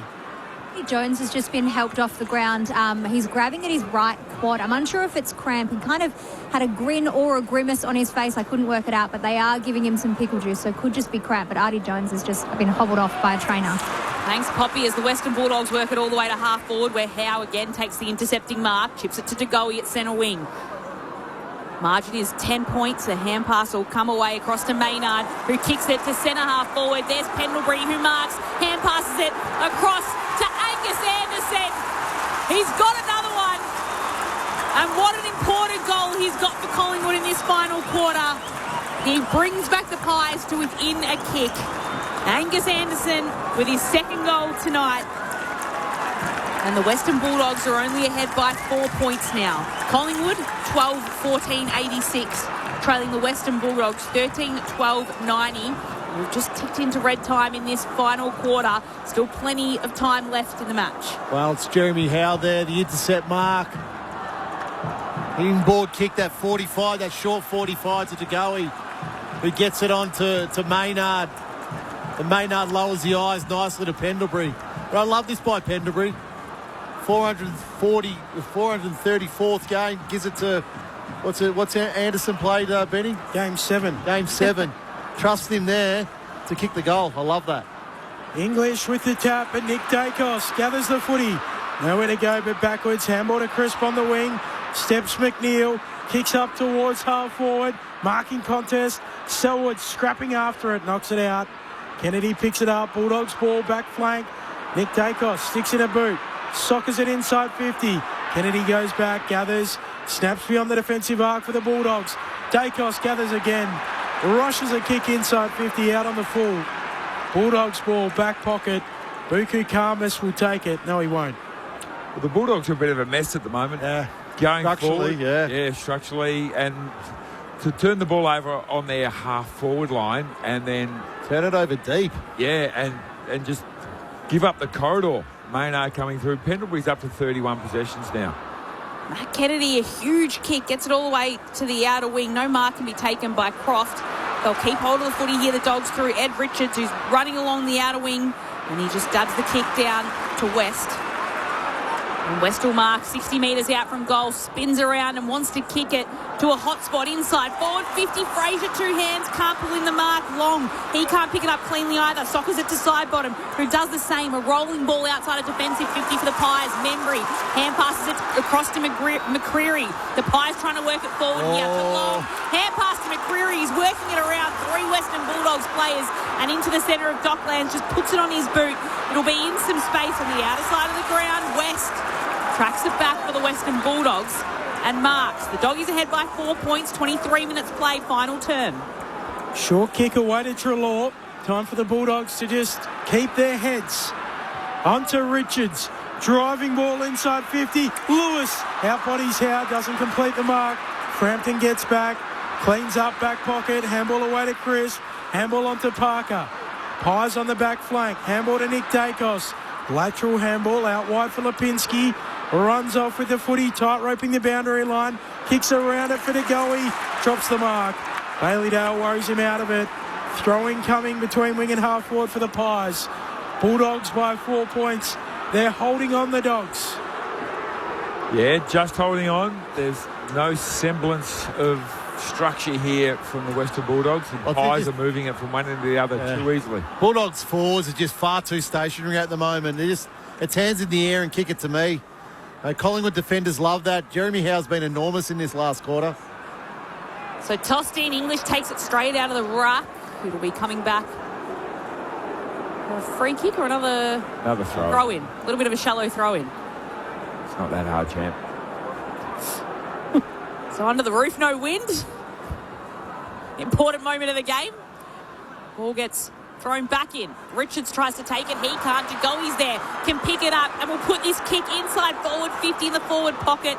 Looking for McStay in a one-on-one with Karmas. The kick in the end rolls through for a minor score itself. That margin the Western Bulldogs is leading by is down to 3 points. Degoe's been really good around the stoppages this quarter. Dale with the short kick into Selwood. Back pocket for the Dogs. They're leading by 3.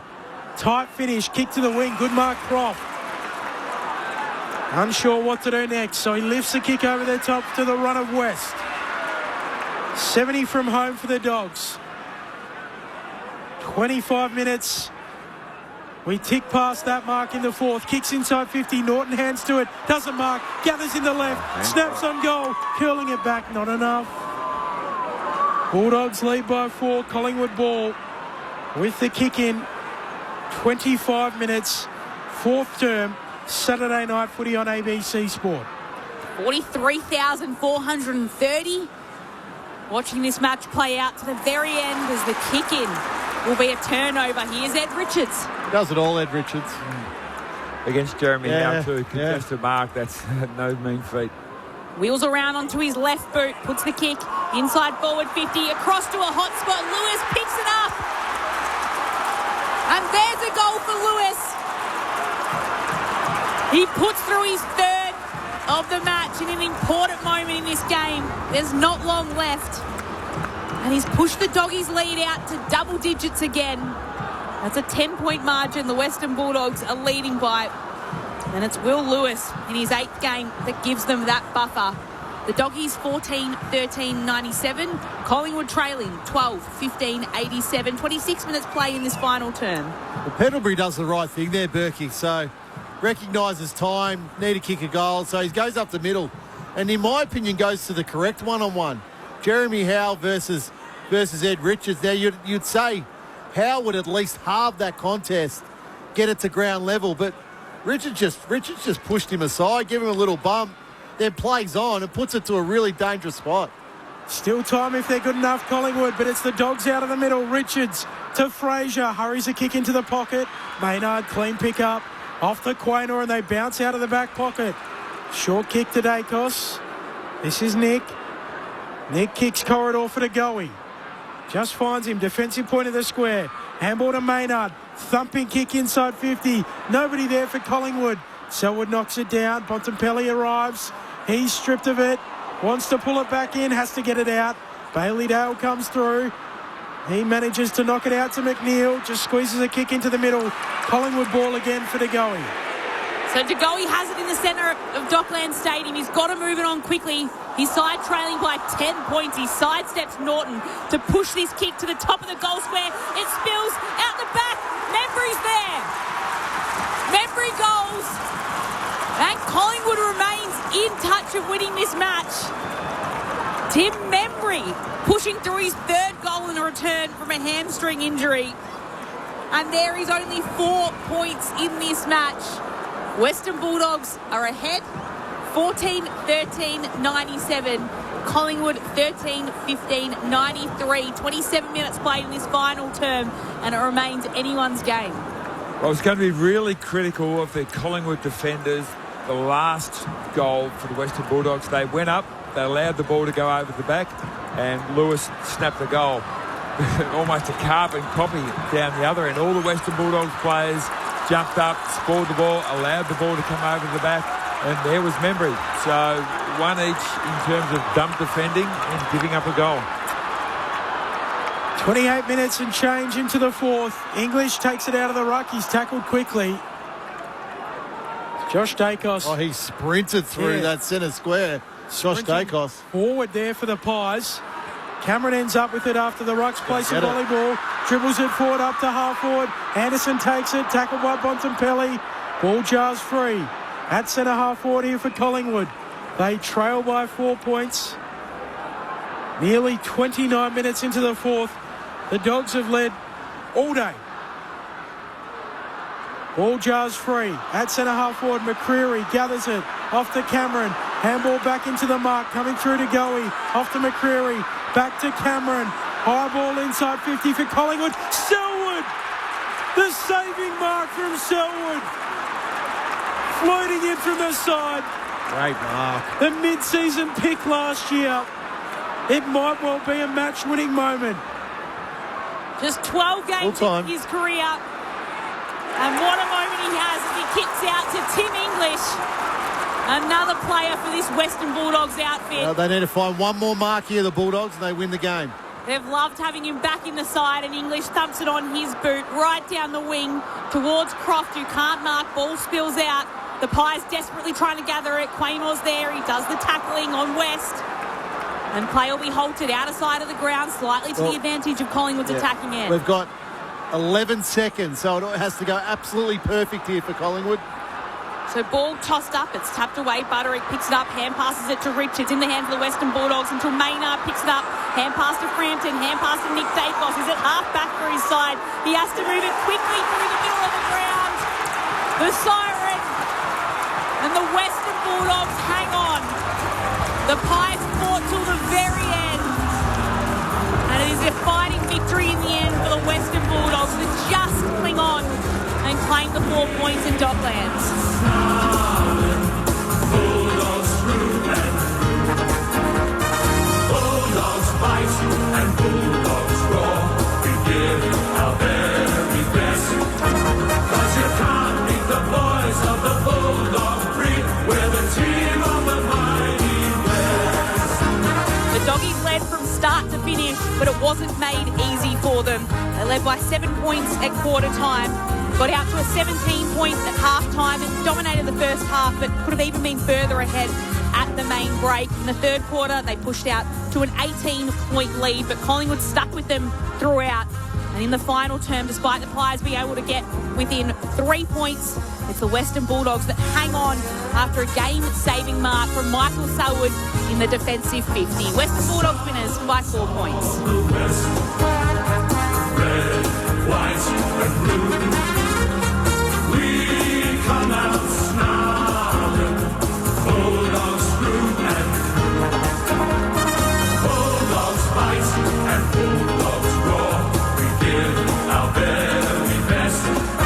'Cause you can't beat the boys of the Bulldog breed. We're the team of the mighty Red. 'Cause you can't beat the boys of the Bulldog breed. The team of the mighty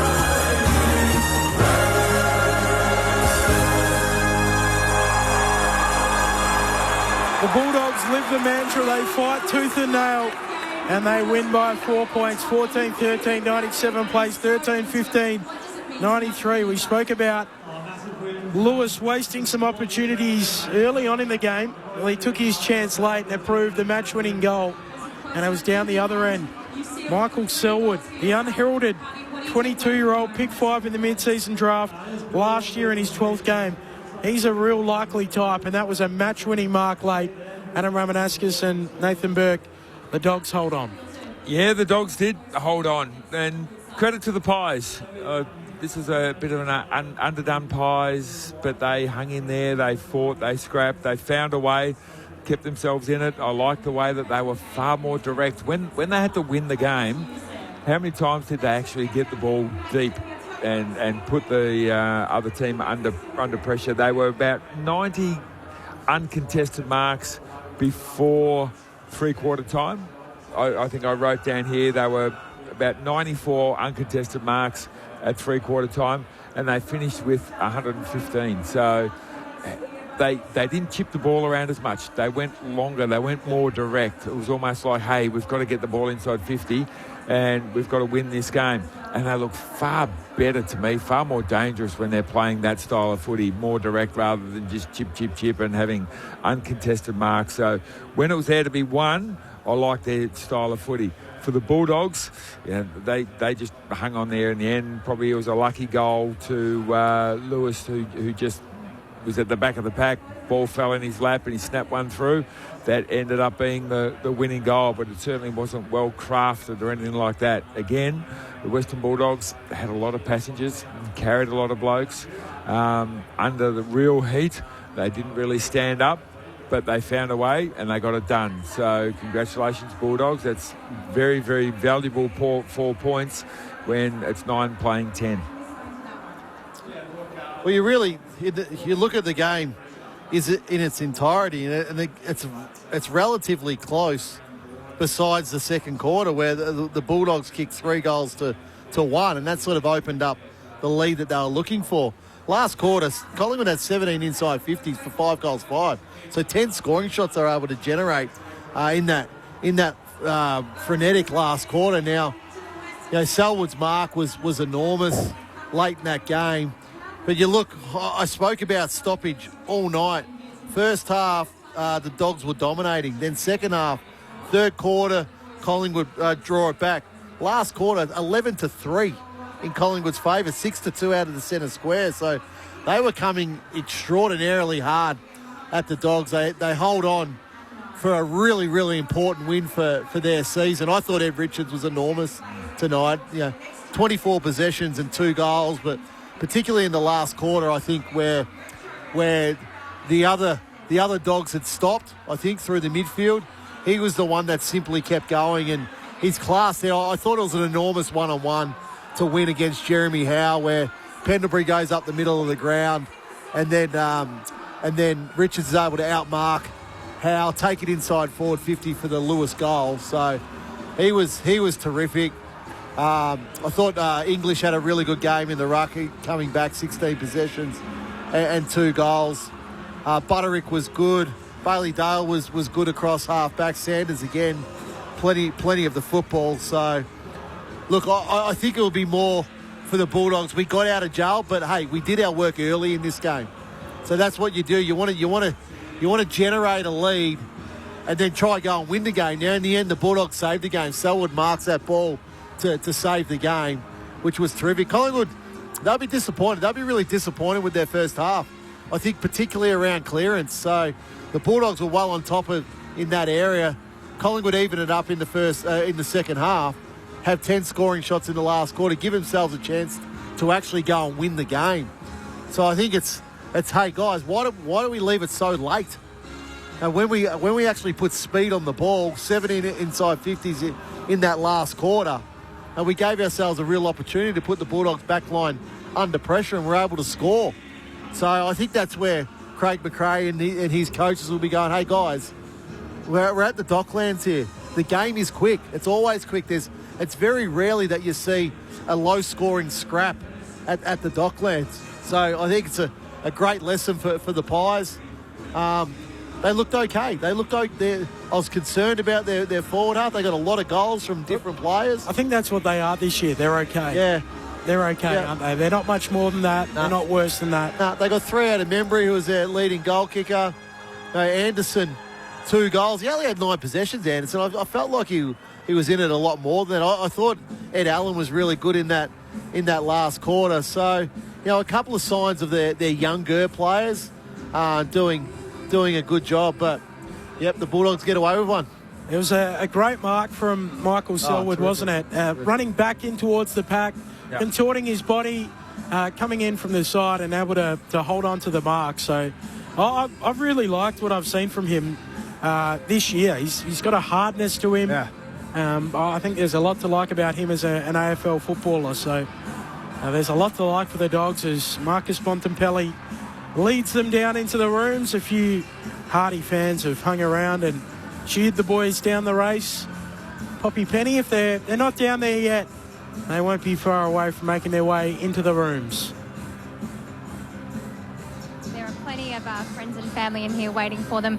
There's also a young man wearing a Marcus Bontempelli jumper named Zane, and he is getting ready to sing the song with the team. He's he's living with cancer and he's battling cancer at the moment, but he is just about to join the team who's been led into the rooms by Aaron Norton, and Bevo is standing at the entry and giving all of the players a big cuddle. He's there to greet every single one of these players. Very, very excited to get the win. The Dogs, it's a pretty excited group, I think, but they're just getting ready to huddle up, getting in. Young Zane is joining the group. He's got the number 4. He's standing in the huddle now next to Marcus Bontempelli, getting ready to sing the song with the team, which is very exciting for him as they all gather round. And we're all just getting in position, and here are the Dogs.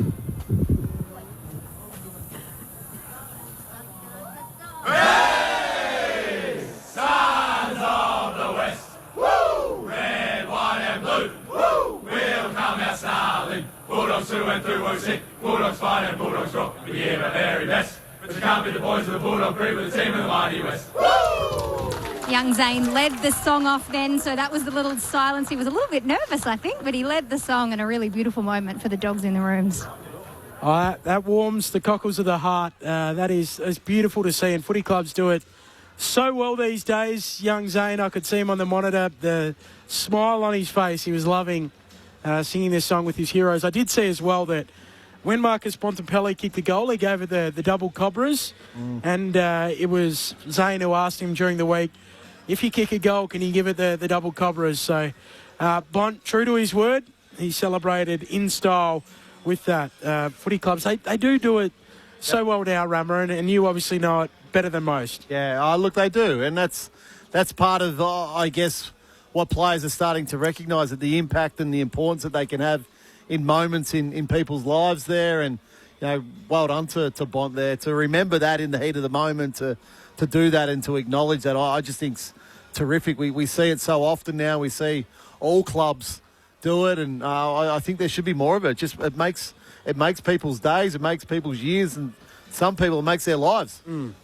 Yeah, well done to Bont and to the Western Bulldogs. We'll go back into the victorious rooms in just a moment. It was a a relatively well-balanced performance from the Bulldogs. Matt Kennedy got a fair bit of the footy. Riley Sanders with 28. Bailey Dale, who always gets a lot of it, with 27. But you liked Ed Richards. Yeah, I did. Ramo, didn't you, with his impact from his 24 disposals, his 2 goals. And they shared the goal kicking as well. Lewis with 3 and then 2 going the way of McNeil, English and Richards. Also, we spoke pre-game about Tim English being the difference maker for the Dogs. Couple of goals. Yep, you can make that. Since the start of 2024, they're 20 and 10 when he plays and 1 and 4 when he doesn't. So when he's there, they're a much better team than when he's not. Yeah, and like I mentioned, he's not your typical sort of, big ruckman that doesn't do much. Again, tonight, he drifts down there. When Darcy Cameron falls asleep, he drifts there and into that hole to be able to kick a critical goal in the moment that was needed. So, look, he's so important. He's so important for the Dogs. They don't have necessarily the backup ruckman they're looking for. They got Louis Emmett, who's young, Jordan Croft, who's really exciting, but I don't think will be a ruckman. Obviously, Sam Darcy's injured at the moment, so they really need English to stand up because they don't want to play Rory Lobb in there too often. Let's go down into the Victorious Bulldogs rooms. Poppy Penny. Yeah, I'm down in the Victorious Bulldogs rooms, as you say, with Matt Kennedy. A great win. You hung on there in the end. I want to talk about the mark to Selwood. How good was that? Yeah, he's a courageous young kid, to be honest. He always puts his head in the hole, but for a young kid to have a moment like that, to step up, was huge. I think he's one of many kids growing in confidence every week, but to see him have that moment, I'm pumped for him. Speaking of young kids, you have one in the song today. Tell us about Zane. Yeah, look, Zane's been going through a bit of a battle with cancer, obviously, and I think Skip actually organised it for him to do that and reach out to the young fella. He was in at our main training session on the weekend, and it was great to have him in here before the game and obviously after the game singing the song. I think it puts footy and life in perspective when you see a poor young fella going through, a health issue like that. So, yeah, hopefully we've made his day a little better. A lot of Dogs fans would have had their day made by seeing Tim English back out there running around on the field. How good is it to have the big fella back? Yeah, he's a superstar ruckman of the competition and he's so important for our team as well. Look, he gives us first use in there, but then obviously you've seen tonight he's able to go forward and hit the scoreboard. So to have him back, hopefully we can keep him this year and I don't knock him out next week. So, yeah, fingers crossed he can stay on the park for us. Final quarters haven't exactly been a forte of the Dogs, but you hung on there. What was the message at three-quarter time? Yeah, we just had to keep it simple and keep playing our way, especially when they kick the first few. I think it's, we're showing good growth throughout this year. We've been in a few close ones and been fortunate enough to win. So I think that just naturally gives you confidence and, the ability to have a positive mindset. You've got to keep scoring. So we didn't go defensively and after they kicked the first few, so it was pleasing to see we went forward and hit the scoreboard, and that's probably why we won in the end. But, there's still plenty of learnings. We weren't great at, being able to stop their momentum at times during the game. So we'll need to review that again and try and, obviously learn, but we learn with 4 points in our back pocket. We're down in the Victorious Dogs rooms. They got the win over Collingwood. Hung on there in the last quarter. I'm going to toss you upstairs to Adam Ramanaskas, Nathan Burke, Lauren Borden and Ben Cameron. Matty, congratulations. You talk about learning in that last quarter. What have you done in the previous weeks? Because clearly you have done something on that. What can you change, or what are you trying to change in those final quarters? Well, I think from a midfield point of view, it's probably, normally when teams come in, they dial up the pressure. So it's being able to handle that pressure and if need be, take territory from that and just, slow down, the opposition's momentum. So that's been a good learning curve. And I think we can learn throughout the game as well. There was probably times, instead of team kicking 1 or 2, they're kicking 4 on us. So we probably need to, reflect and learn on that a little bit as well. But, yeah, look, it was very pleasing to see how we handled ourselves in the last. You look like you had the game under control at certain periods. When you were scouting Collingwood to play them here at the Docklands rather than the MCG, where did you think was your biggest gain to beat them tonight? Oh, look, they're a quality outfit. They're strong all over the park and have a very senior side in with a lot of experience. So, look, we knew they wanted to keep the ball off us and they probably did that a little bit too much at times. But I think the way we adjusted and tried to make them kick long down the line was good in patches, but overall they possessed it off us a little bit too much. But yeah, like I said, they're strong in the contest. They're strong with their spread. They probably got us a little bit on that early, but yeah, I think we were able to adapt well as the game went on. Yeah, Matty, well done, mate. 2 close ones in a row. How far are you off your best footy as a team? Oh, look, to be honest, I think we're still a long way.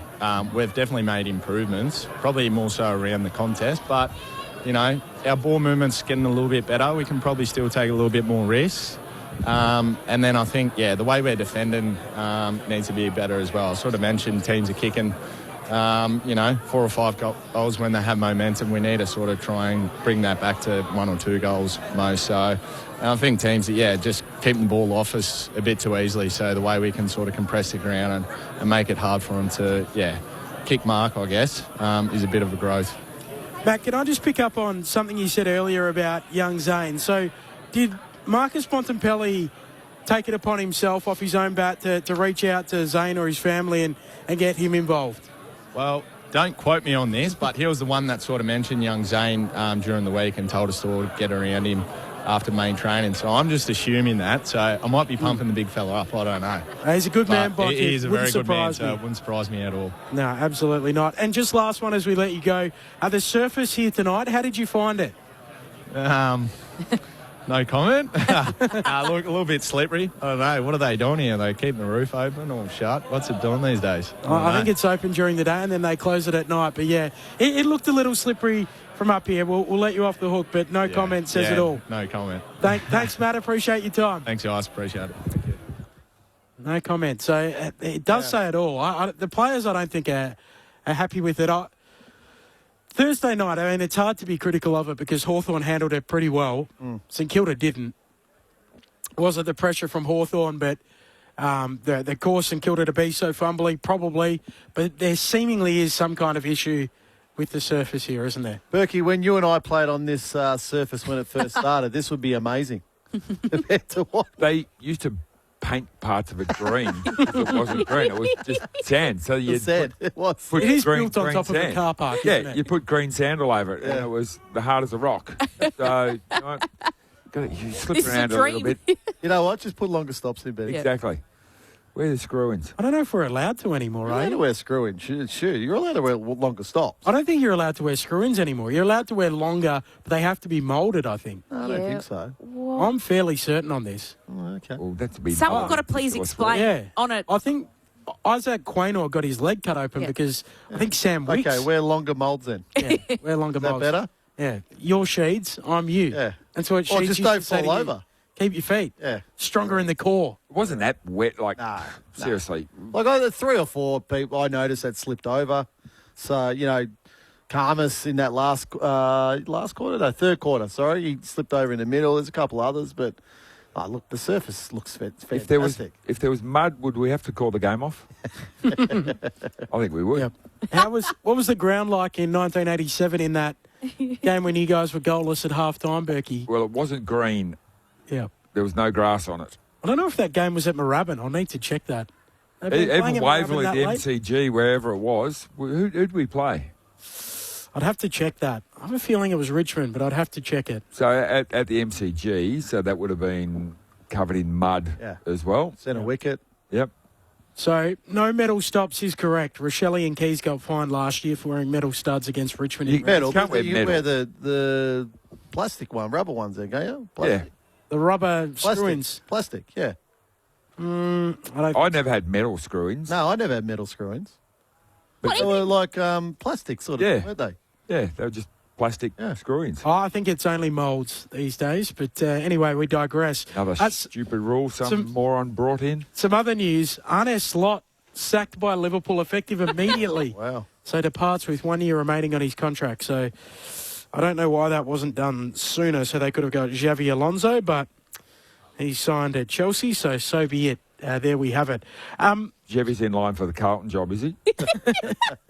He could be. We'll talk about all of the coaching positions and the machinations around the place. Rama has the inside running. Oh, yeah. He's spoken to Hurdy during the week. All of them. He picked it all apart with Sheeds. Yeah, you name it, I've spoken to him this week. Solly, you would have butted up to him at that function? No, he wasn't there. Okay. Just a couple of phone conversations with him. You did speak to Solly during the week? Yeah, of course. The Kingmaker, we call him.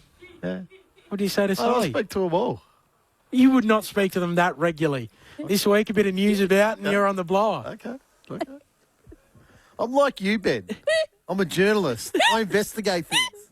He said, look, I make phone calls. I need to know what's going on down there at Essendon. We'll come back to that. We've covered off on the Western Bulldogs there, or a little bit before we chatted to Matt Kennedy, and then with Kennedy as well. But anything else we need to pick up on with the Dogs before we move on to the Pies? Well, probably Artie Jones late in that game. If he's okay, because I thought he was really good, particularly early in that game. 3 direct goal assists for him. So hopefully he's okay. Cody Waitman's, I think he's making his comeback game this week. But one thing I do want to pick up on, Berkey mentioned Jordan De Goey and his scoring involvements. He had 19 scoring involvements for the game. Wow. Which I think could be close to some kind of record there. So he was terrific tonight, De Goey. I thought he was Collingwood's best player. Probably kicking boot was a little bit off with 1 goal 3, but 19 scoring shot, that's out of this world. Yeah, they only had 28 scoring shots, so to be involved in 19 of them is a big number. We'll try and find out from Champion Data whether that is a record for Jordan De Goey. You called for him to have a big night, and he did. Yeah, well, what also impressed me about Collingwood is last quarter, Ed Allen and Anderson sort of came into the game.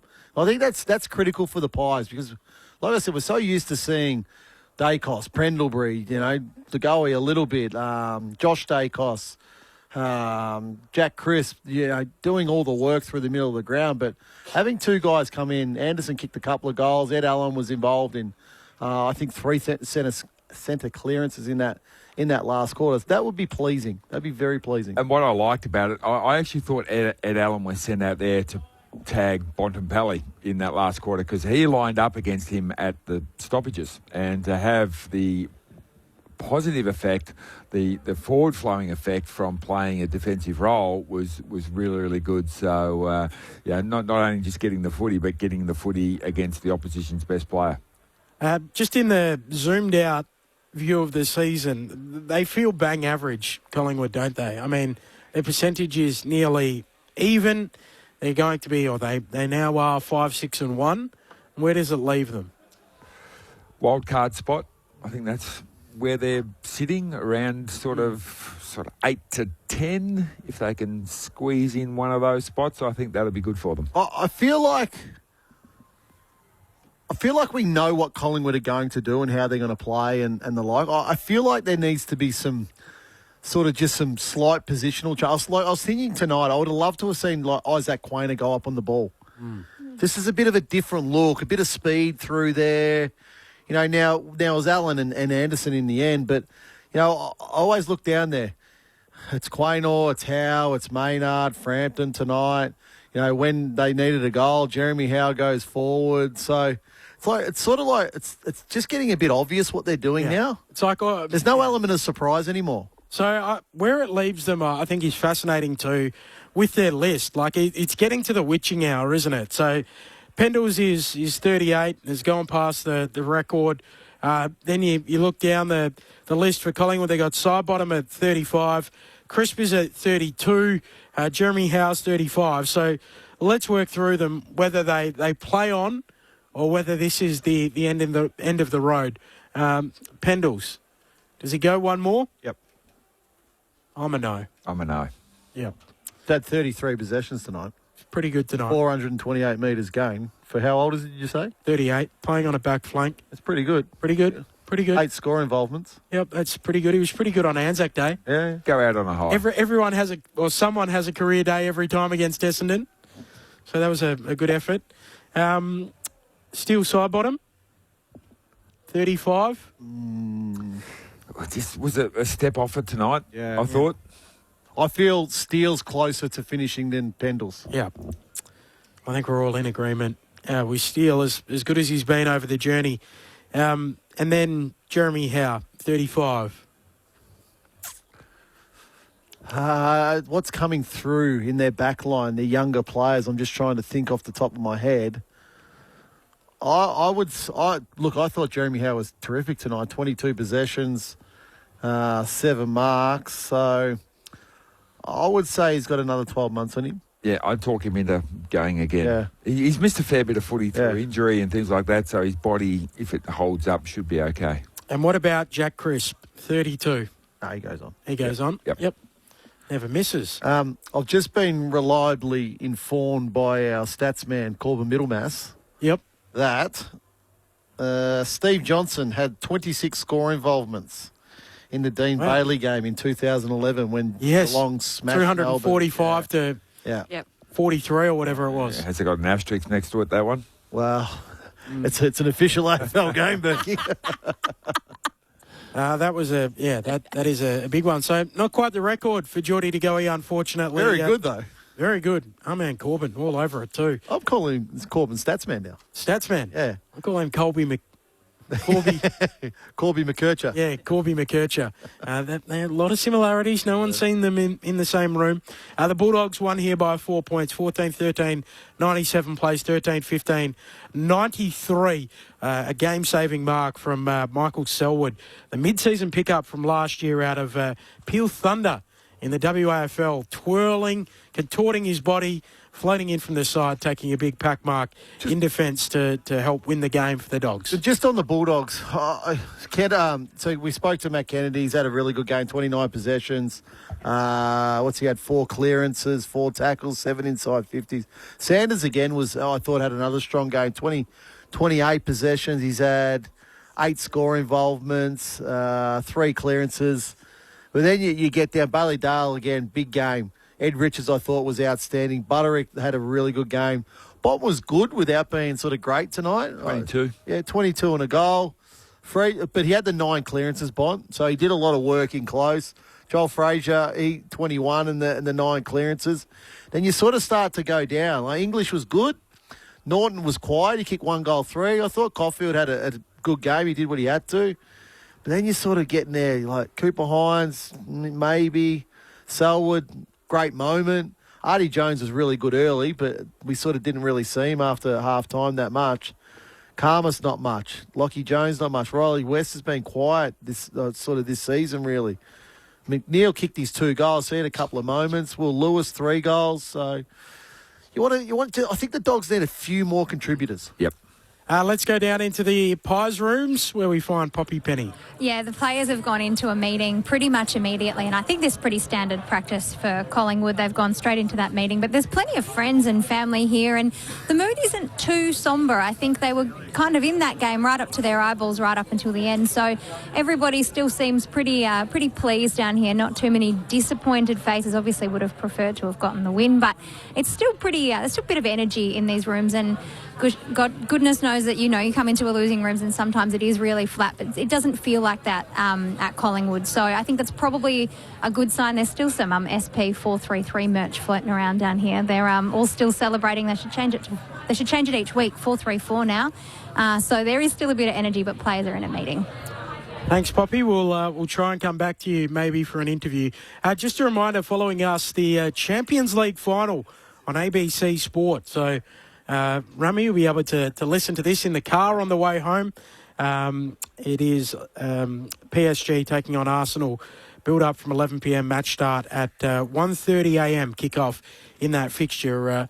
Becky, you'll be able to listen on the train. I'll be on the train, mate. I'm a man of the people. You've got the noise-cancelling headphones. You'll be able to stream it through ABC Listen. Yep. And have a chat to me on the way home. Take in all of the action. The matches from today. Mm-hmm. So Fremantle go up to Brisbane and they win by 25 points over the 2-time reigning defending premiers.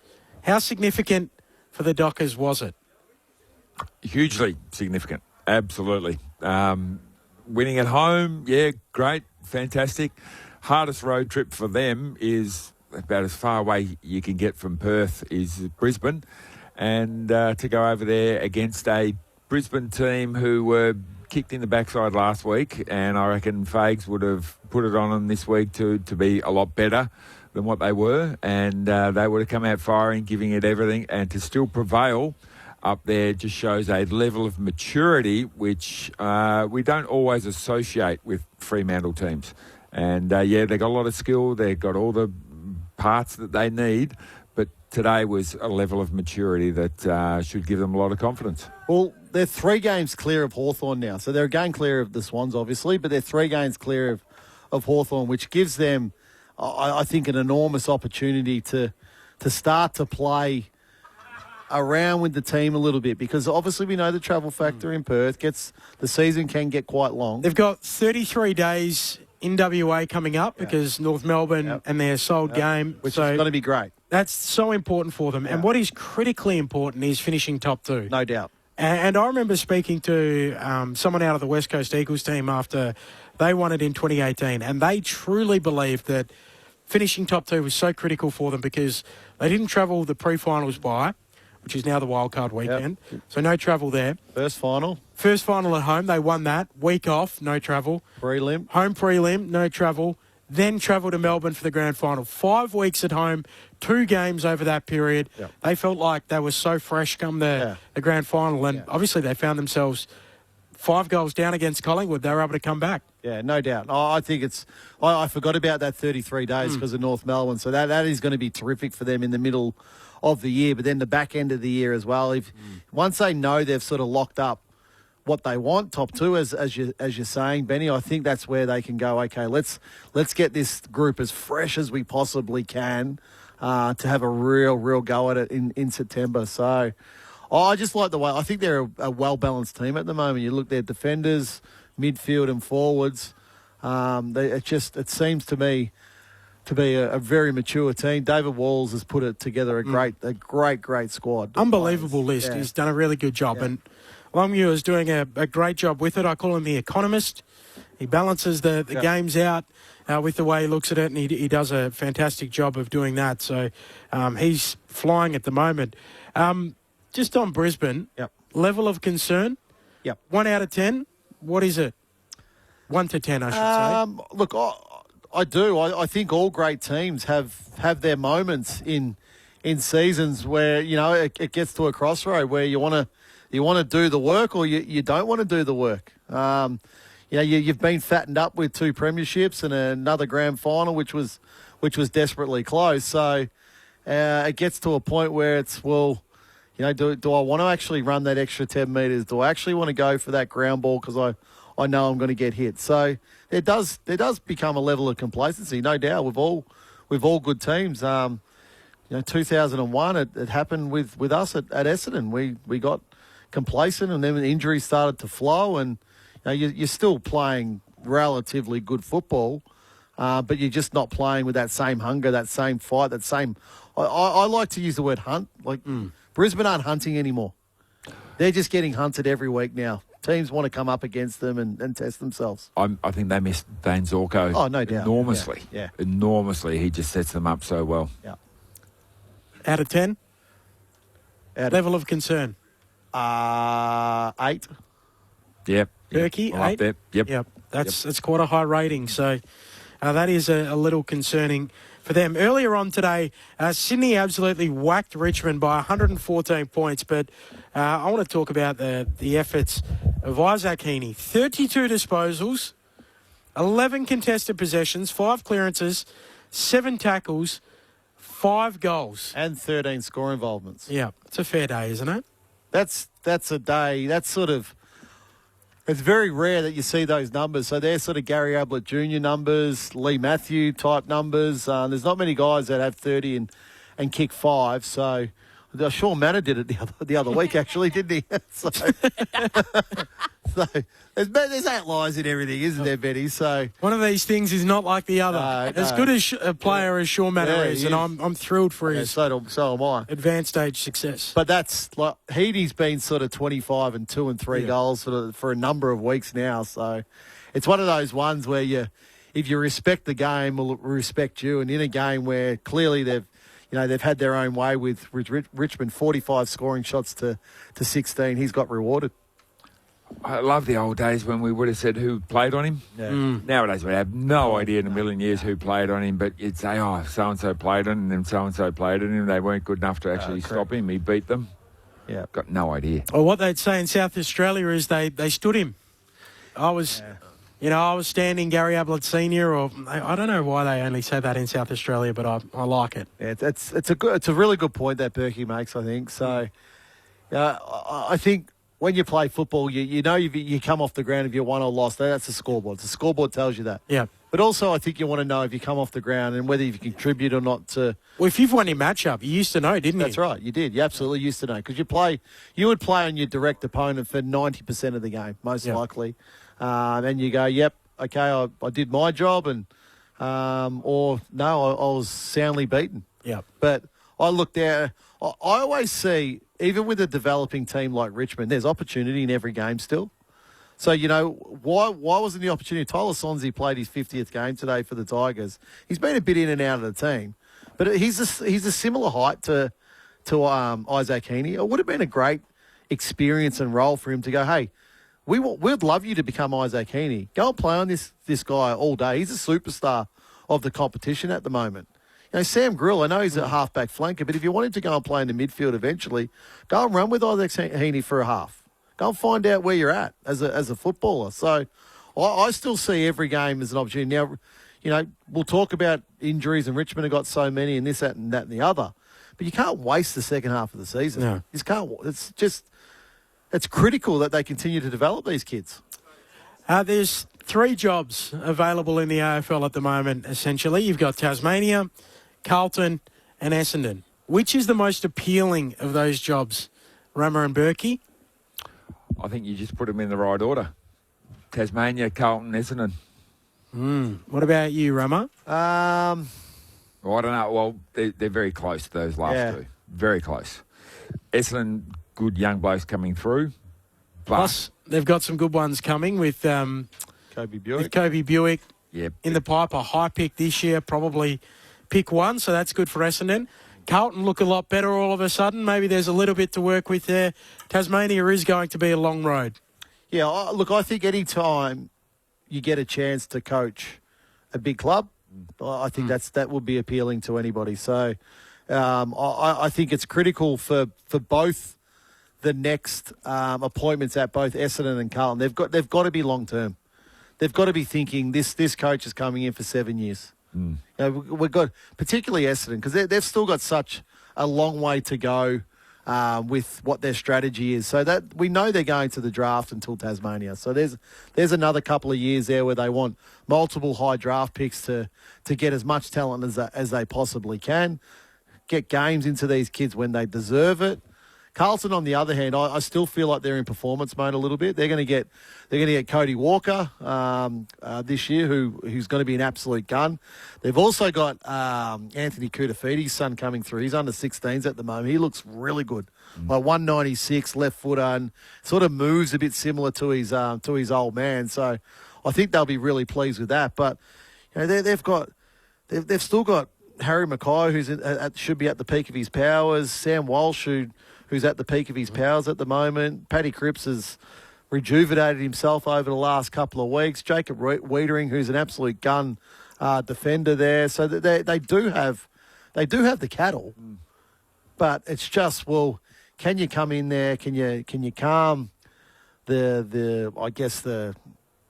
smaller external noise that hangs around both Essendon and Carlton? But by gee, if you could get it right, it would be a heck of a ride. It'd be an unbelievable ride for both. Like if both Essendon, we saw Carlton when they got to the prelim, it was enormous. The town was rocking. If Essendon get going and play multiple finals and win, it'll be bigger than Richmond in 2017. Mark my words. The Tassie job would be appealing to anybody because it's a blank canvas. You go in there and you put your fingerprints all over what the culture of that football club is going to be in the early days. Now, you look at both GWS and Gold Coast, and you look at the differences in their foundation years of what they were as a club. GWS just had stability everywhere, And that's why I think they were much more successful, quicker than Gold Coast, whereas Gold Coast just chopped and changed. They chopped and changed, and players left and, all sorts of things, change of coaches, whereas GWS were just stable. They got good people at their football club and they kept them. Is James Hird going to be the next coach of Essendon? Look, I don't know. And that's honest. Like I thought Dean Solomon summed it up absolutely perfectly, where he said, I'm just happy that James feels like he's in the right place to put his hand up to do that. And I think that's, as a friend of his, that's what I'm really happy about as well, because to understand where Hirdy was to where he is now, it's been incredible. So I'm really happy that he is at that stage where he feels like that he does want to put his hand up and coach again. But I think the Bombers, they just need to take a big, deep breath at the moment. I don't feel they need to go and rush and, go and answer these questions, what people want them to answer and the like. It's, hey, let's get some information here. Let's talk to the people that we need to. There's still 14 weeks of a football season to go, and that's just to September. Yeah. So do they want someone in there? So I don't have an answer, but my answer to that is, I just hope they get the best person that is going to drive the club forward. Would James be in the running for Carlton or Tassie if he put his hand up? I think he would get interviewed, for sure. You've got a guy who hasn't coached for 10 years. I get all that. Against guys who, some have won premierships, others who have been preparing, coaching their own teams in footy, day in, day out, living, breathing. This is their career, this is their livelihood. Against a guy who says, I'll only coach one team.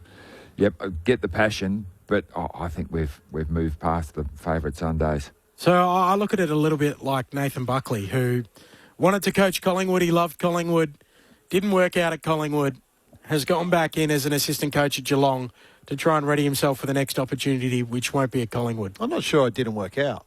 He gets to a premiership and they lose. Gets to a grand final and lose by a kick. Well, he's no longer the coach there. No, I get that, but I think he coached there for 10 years and he did a good job there. But he's looking for his next opportunity. Yeah. So he's back in the system. But this is the thing, sharpening his pencil. Well, we define an ex-coach on if they've won a premiership or not.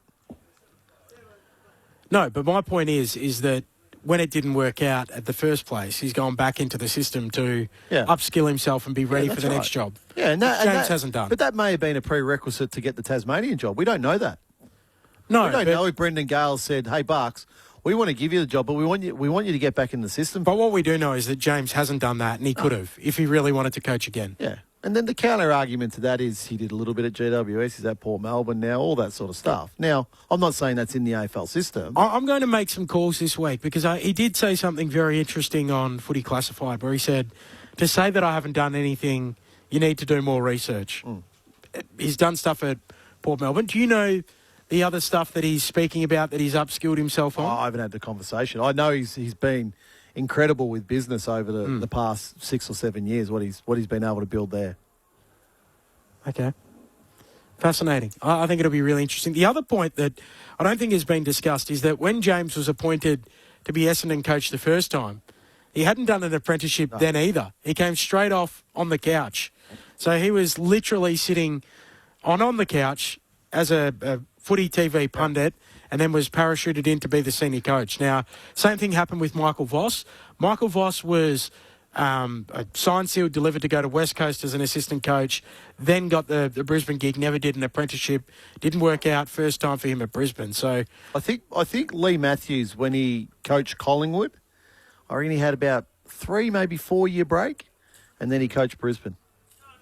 So other than that, I can't think of guys that have had extended breaks where they've, haven't coached them. Brad Scott, after North Melbourne, I think had a few years off before. Yeah. He was at AFL House, so he was involved in the game in a different kind of way, dealing with the clubs, but wasn't, necessarily coaching at club level. It'll be a fascinating watch to see what Essendon do. Do you think they'll ask you to be on the panel, Rama? Look, if they ask me to do anything, I'm more than happy to help. And that's the honest thing. But I don't think if there's James Hird and Dean Solomon and, say, Mark McVeigh going for for that job. I couldn't do it because that would be too big of a conflict for me. Yeah. Because they're good friends. Did I hear Adam Simpson was on the Carlton panel? He is, yes. That's going to be interesting. Why? Well, if he decides to throw his hat in the ring for the Essendon job, he's just sat through the presentations of all the guys that he's probably competing against for the Essendon job as well.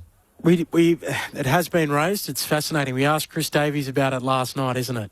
And he said that the conflict of interest has been overplayed. Yeah.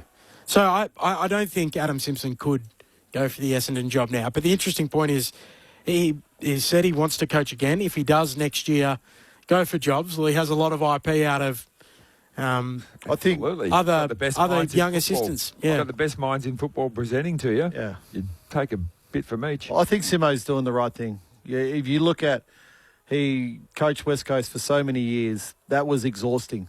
You know, we talk about the travel with Fremantle, he's done that as a coach.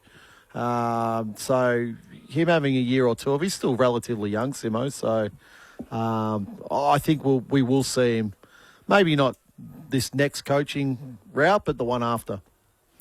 Berkey, can I ask you about St Kilda? No. They were meant to be better than this. Why aren't they at the moment? They're still, the bottom rung are still learning. There's potential there, but they're still learning. They're not good enough to be consistently high-level players week in and week out. I'm talking about your Philippous and your Garcias and Caminidis and all these guys. They're still not good enough week in and week out that you need to be up the pointy end of the ladder. You look at their forward line, Jack Higgins is their best goal kicker. Not there at the moment. They're relying on filling guys to actually come down and play in the forward line. Down back, Dougal Howard is your next best tall down there and serviceable at best. Wilkie's a star, then you go to Howard, and then you go to Caminiti. Is he a forward? Is he a back? He's just got to fill in one either end. There are gaps on that list still. Yeah, they paid big money for some guys. Great, but that doesn't fill in your depth. That gives you a couple of pointy guys at the top, but it doesn't help your depth. So depth is really poor. When they're not playing. So Naz hasn't played now for how many weeks? Yeah, 3. So that's they were in Darwin. That's a lot of money out of your team. Not to mention Max King's not playing. Yeah, correct. A lot of money there.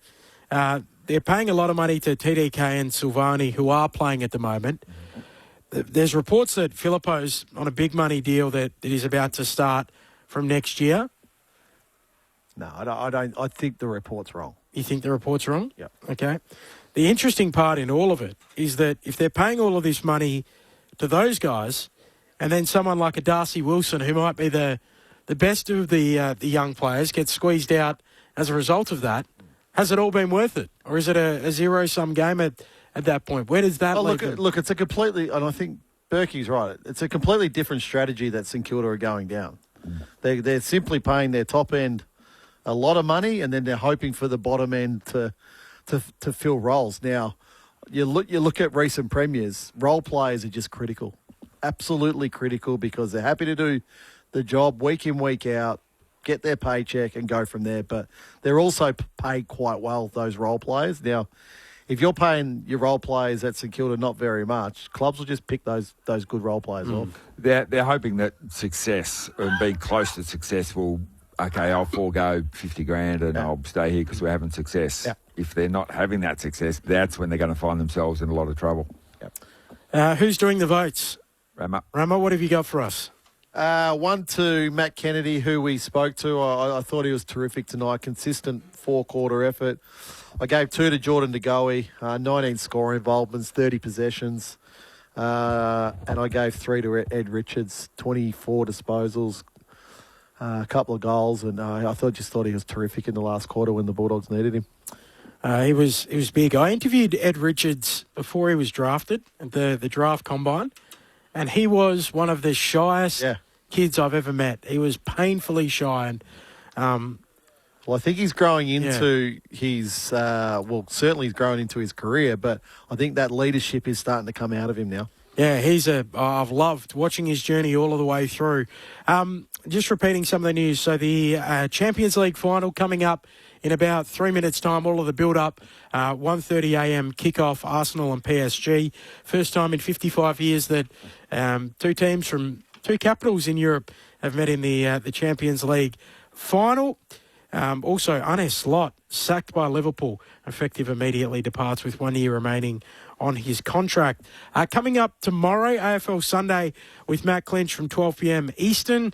Then the Sunday Footy Forum with Clint Wilden from 1 p.m. Melbourne and GWS in Alice Springs following that.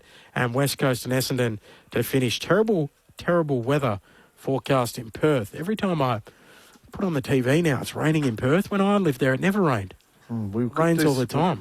With a bit of rain in Melbourne. That's it. That's all we've got time for. Well done. Lauren Borden, great work from you. Adam Ramanauskas, Hey, voice held up well today. I'm proud of you. I'm proud of you. You are the Essendon Mafia, I've decided.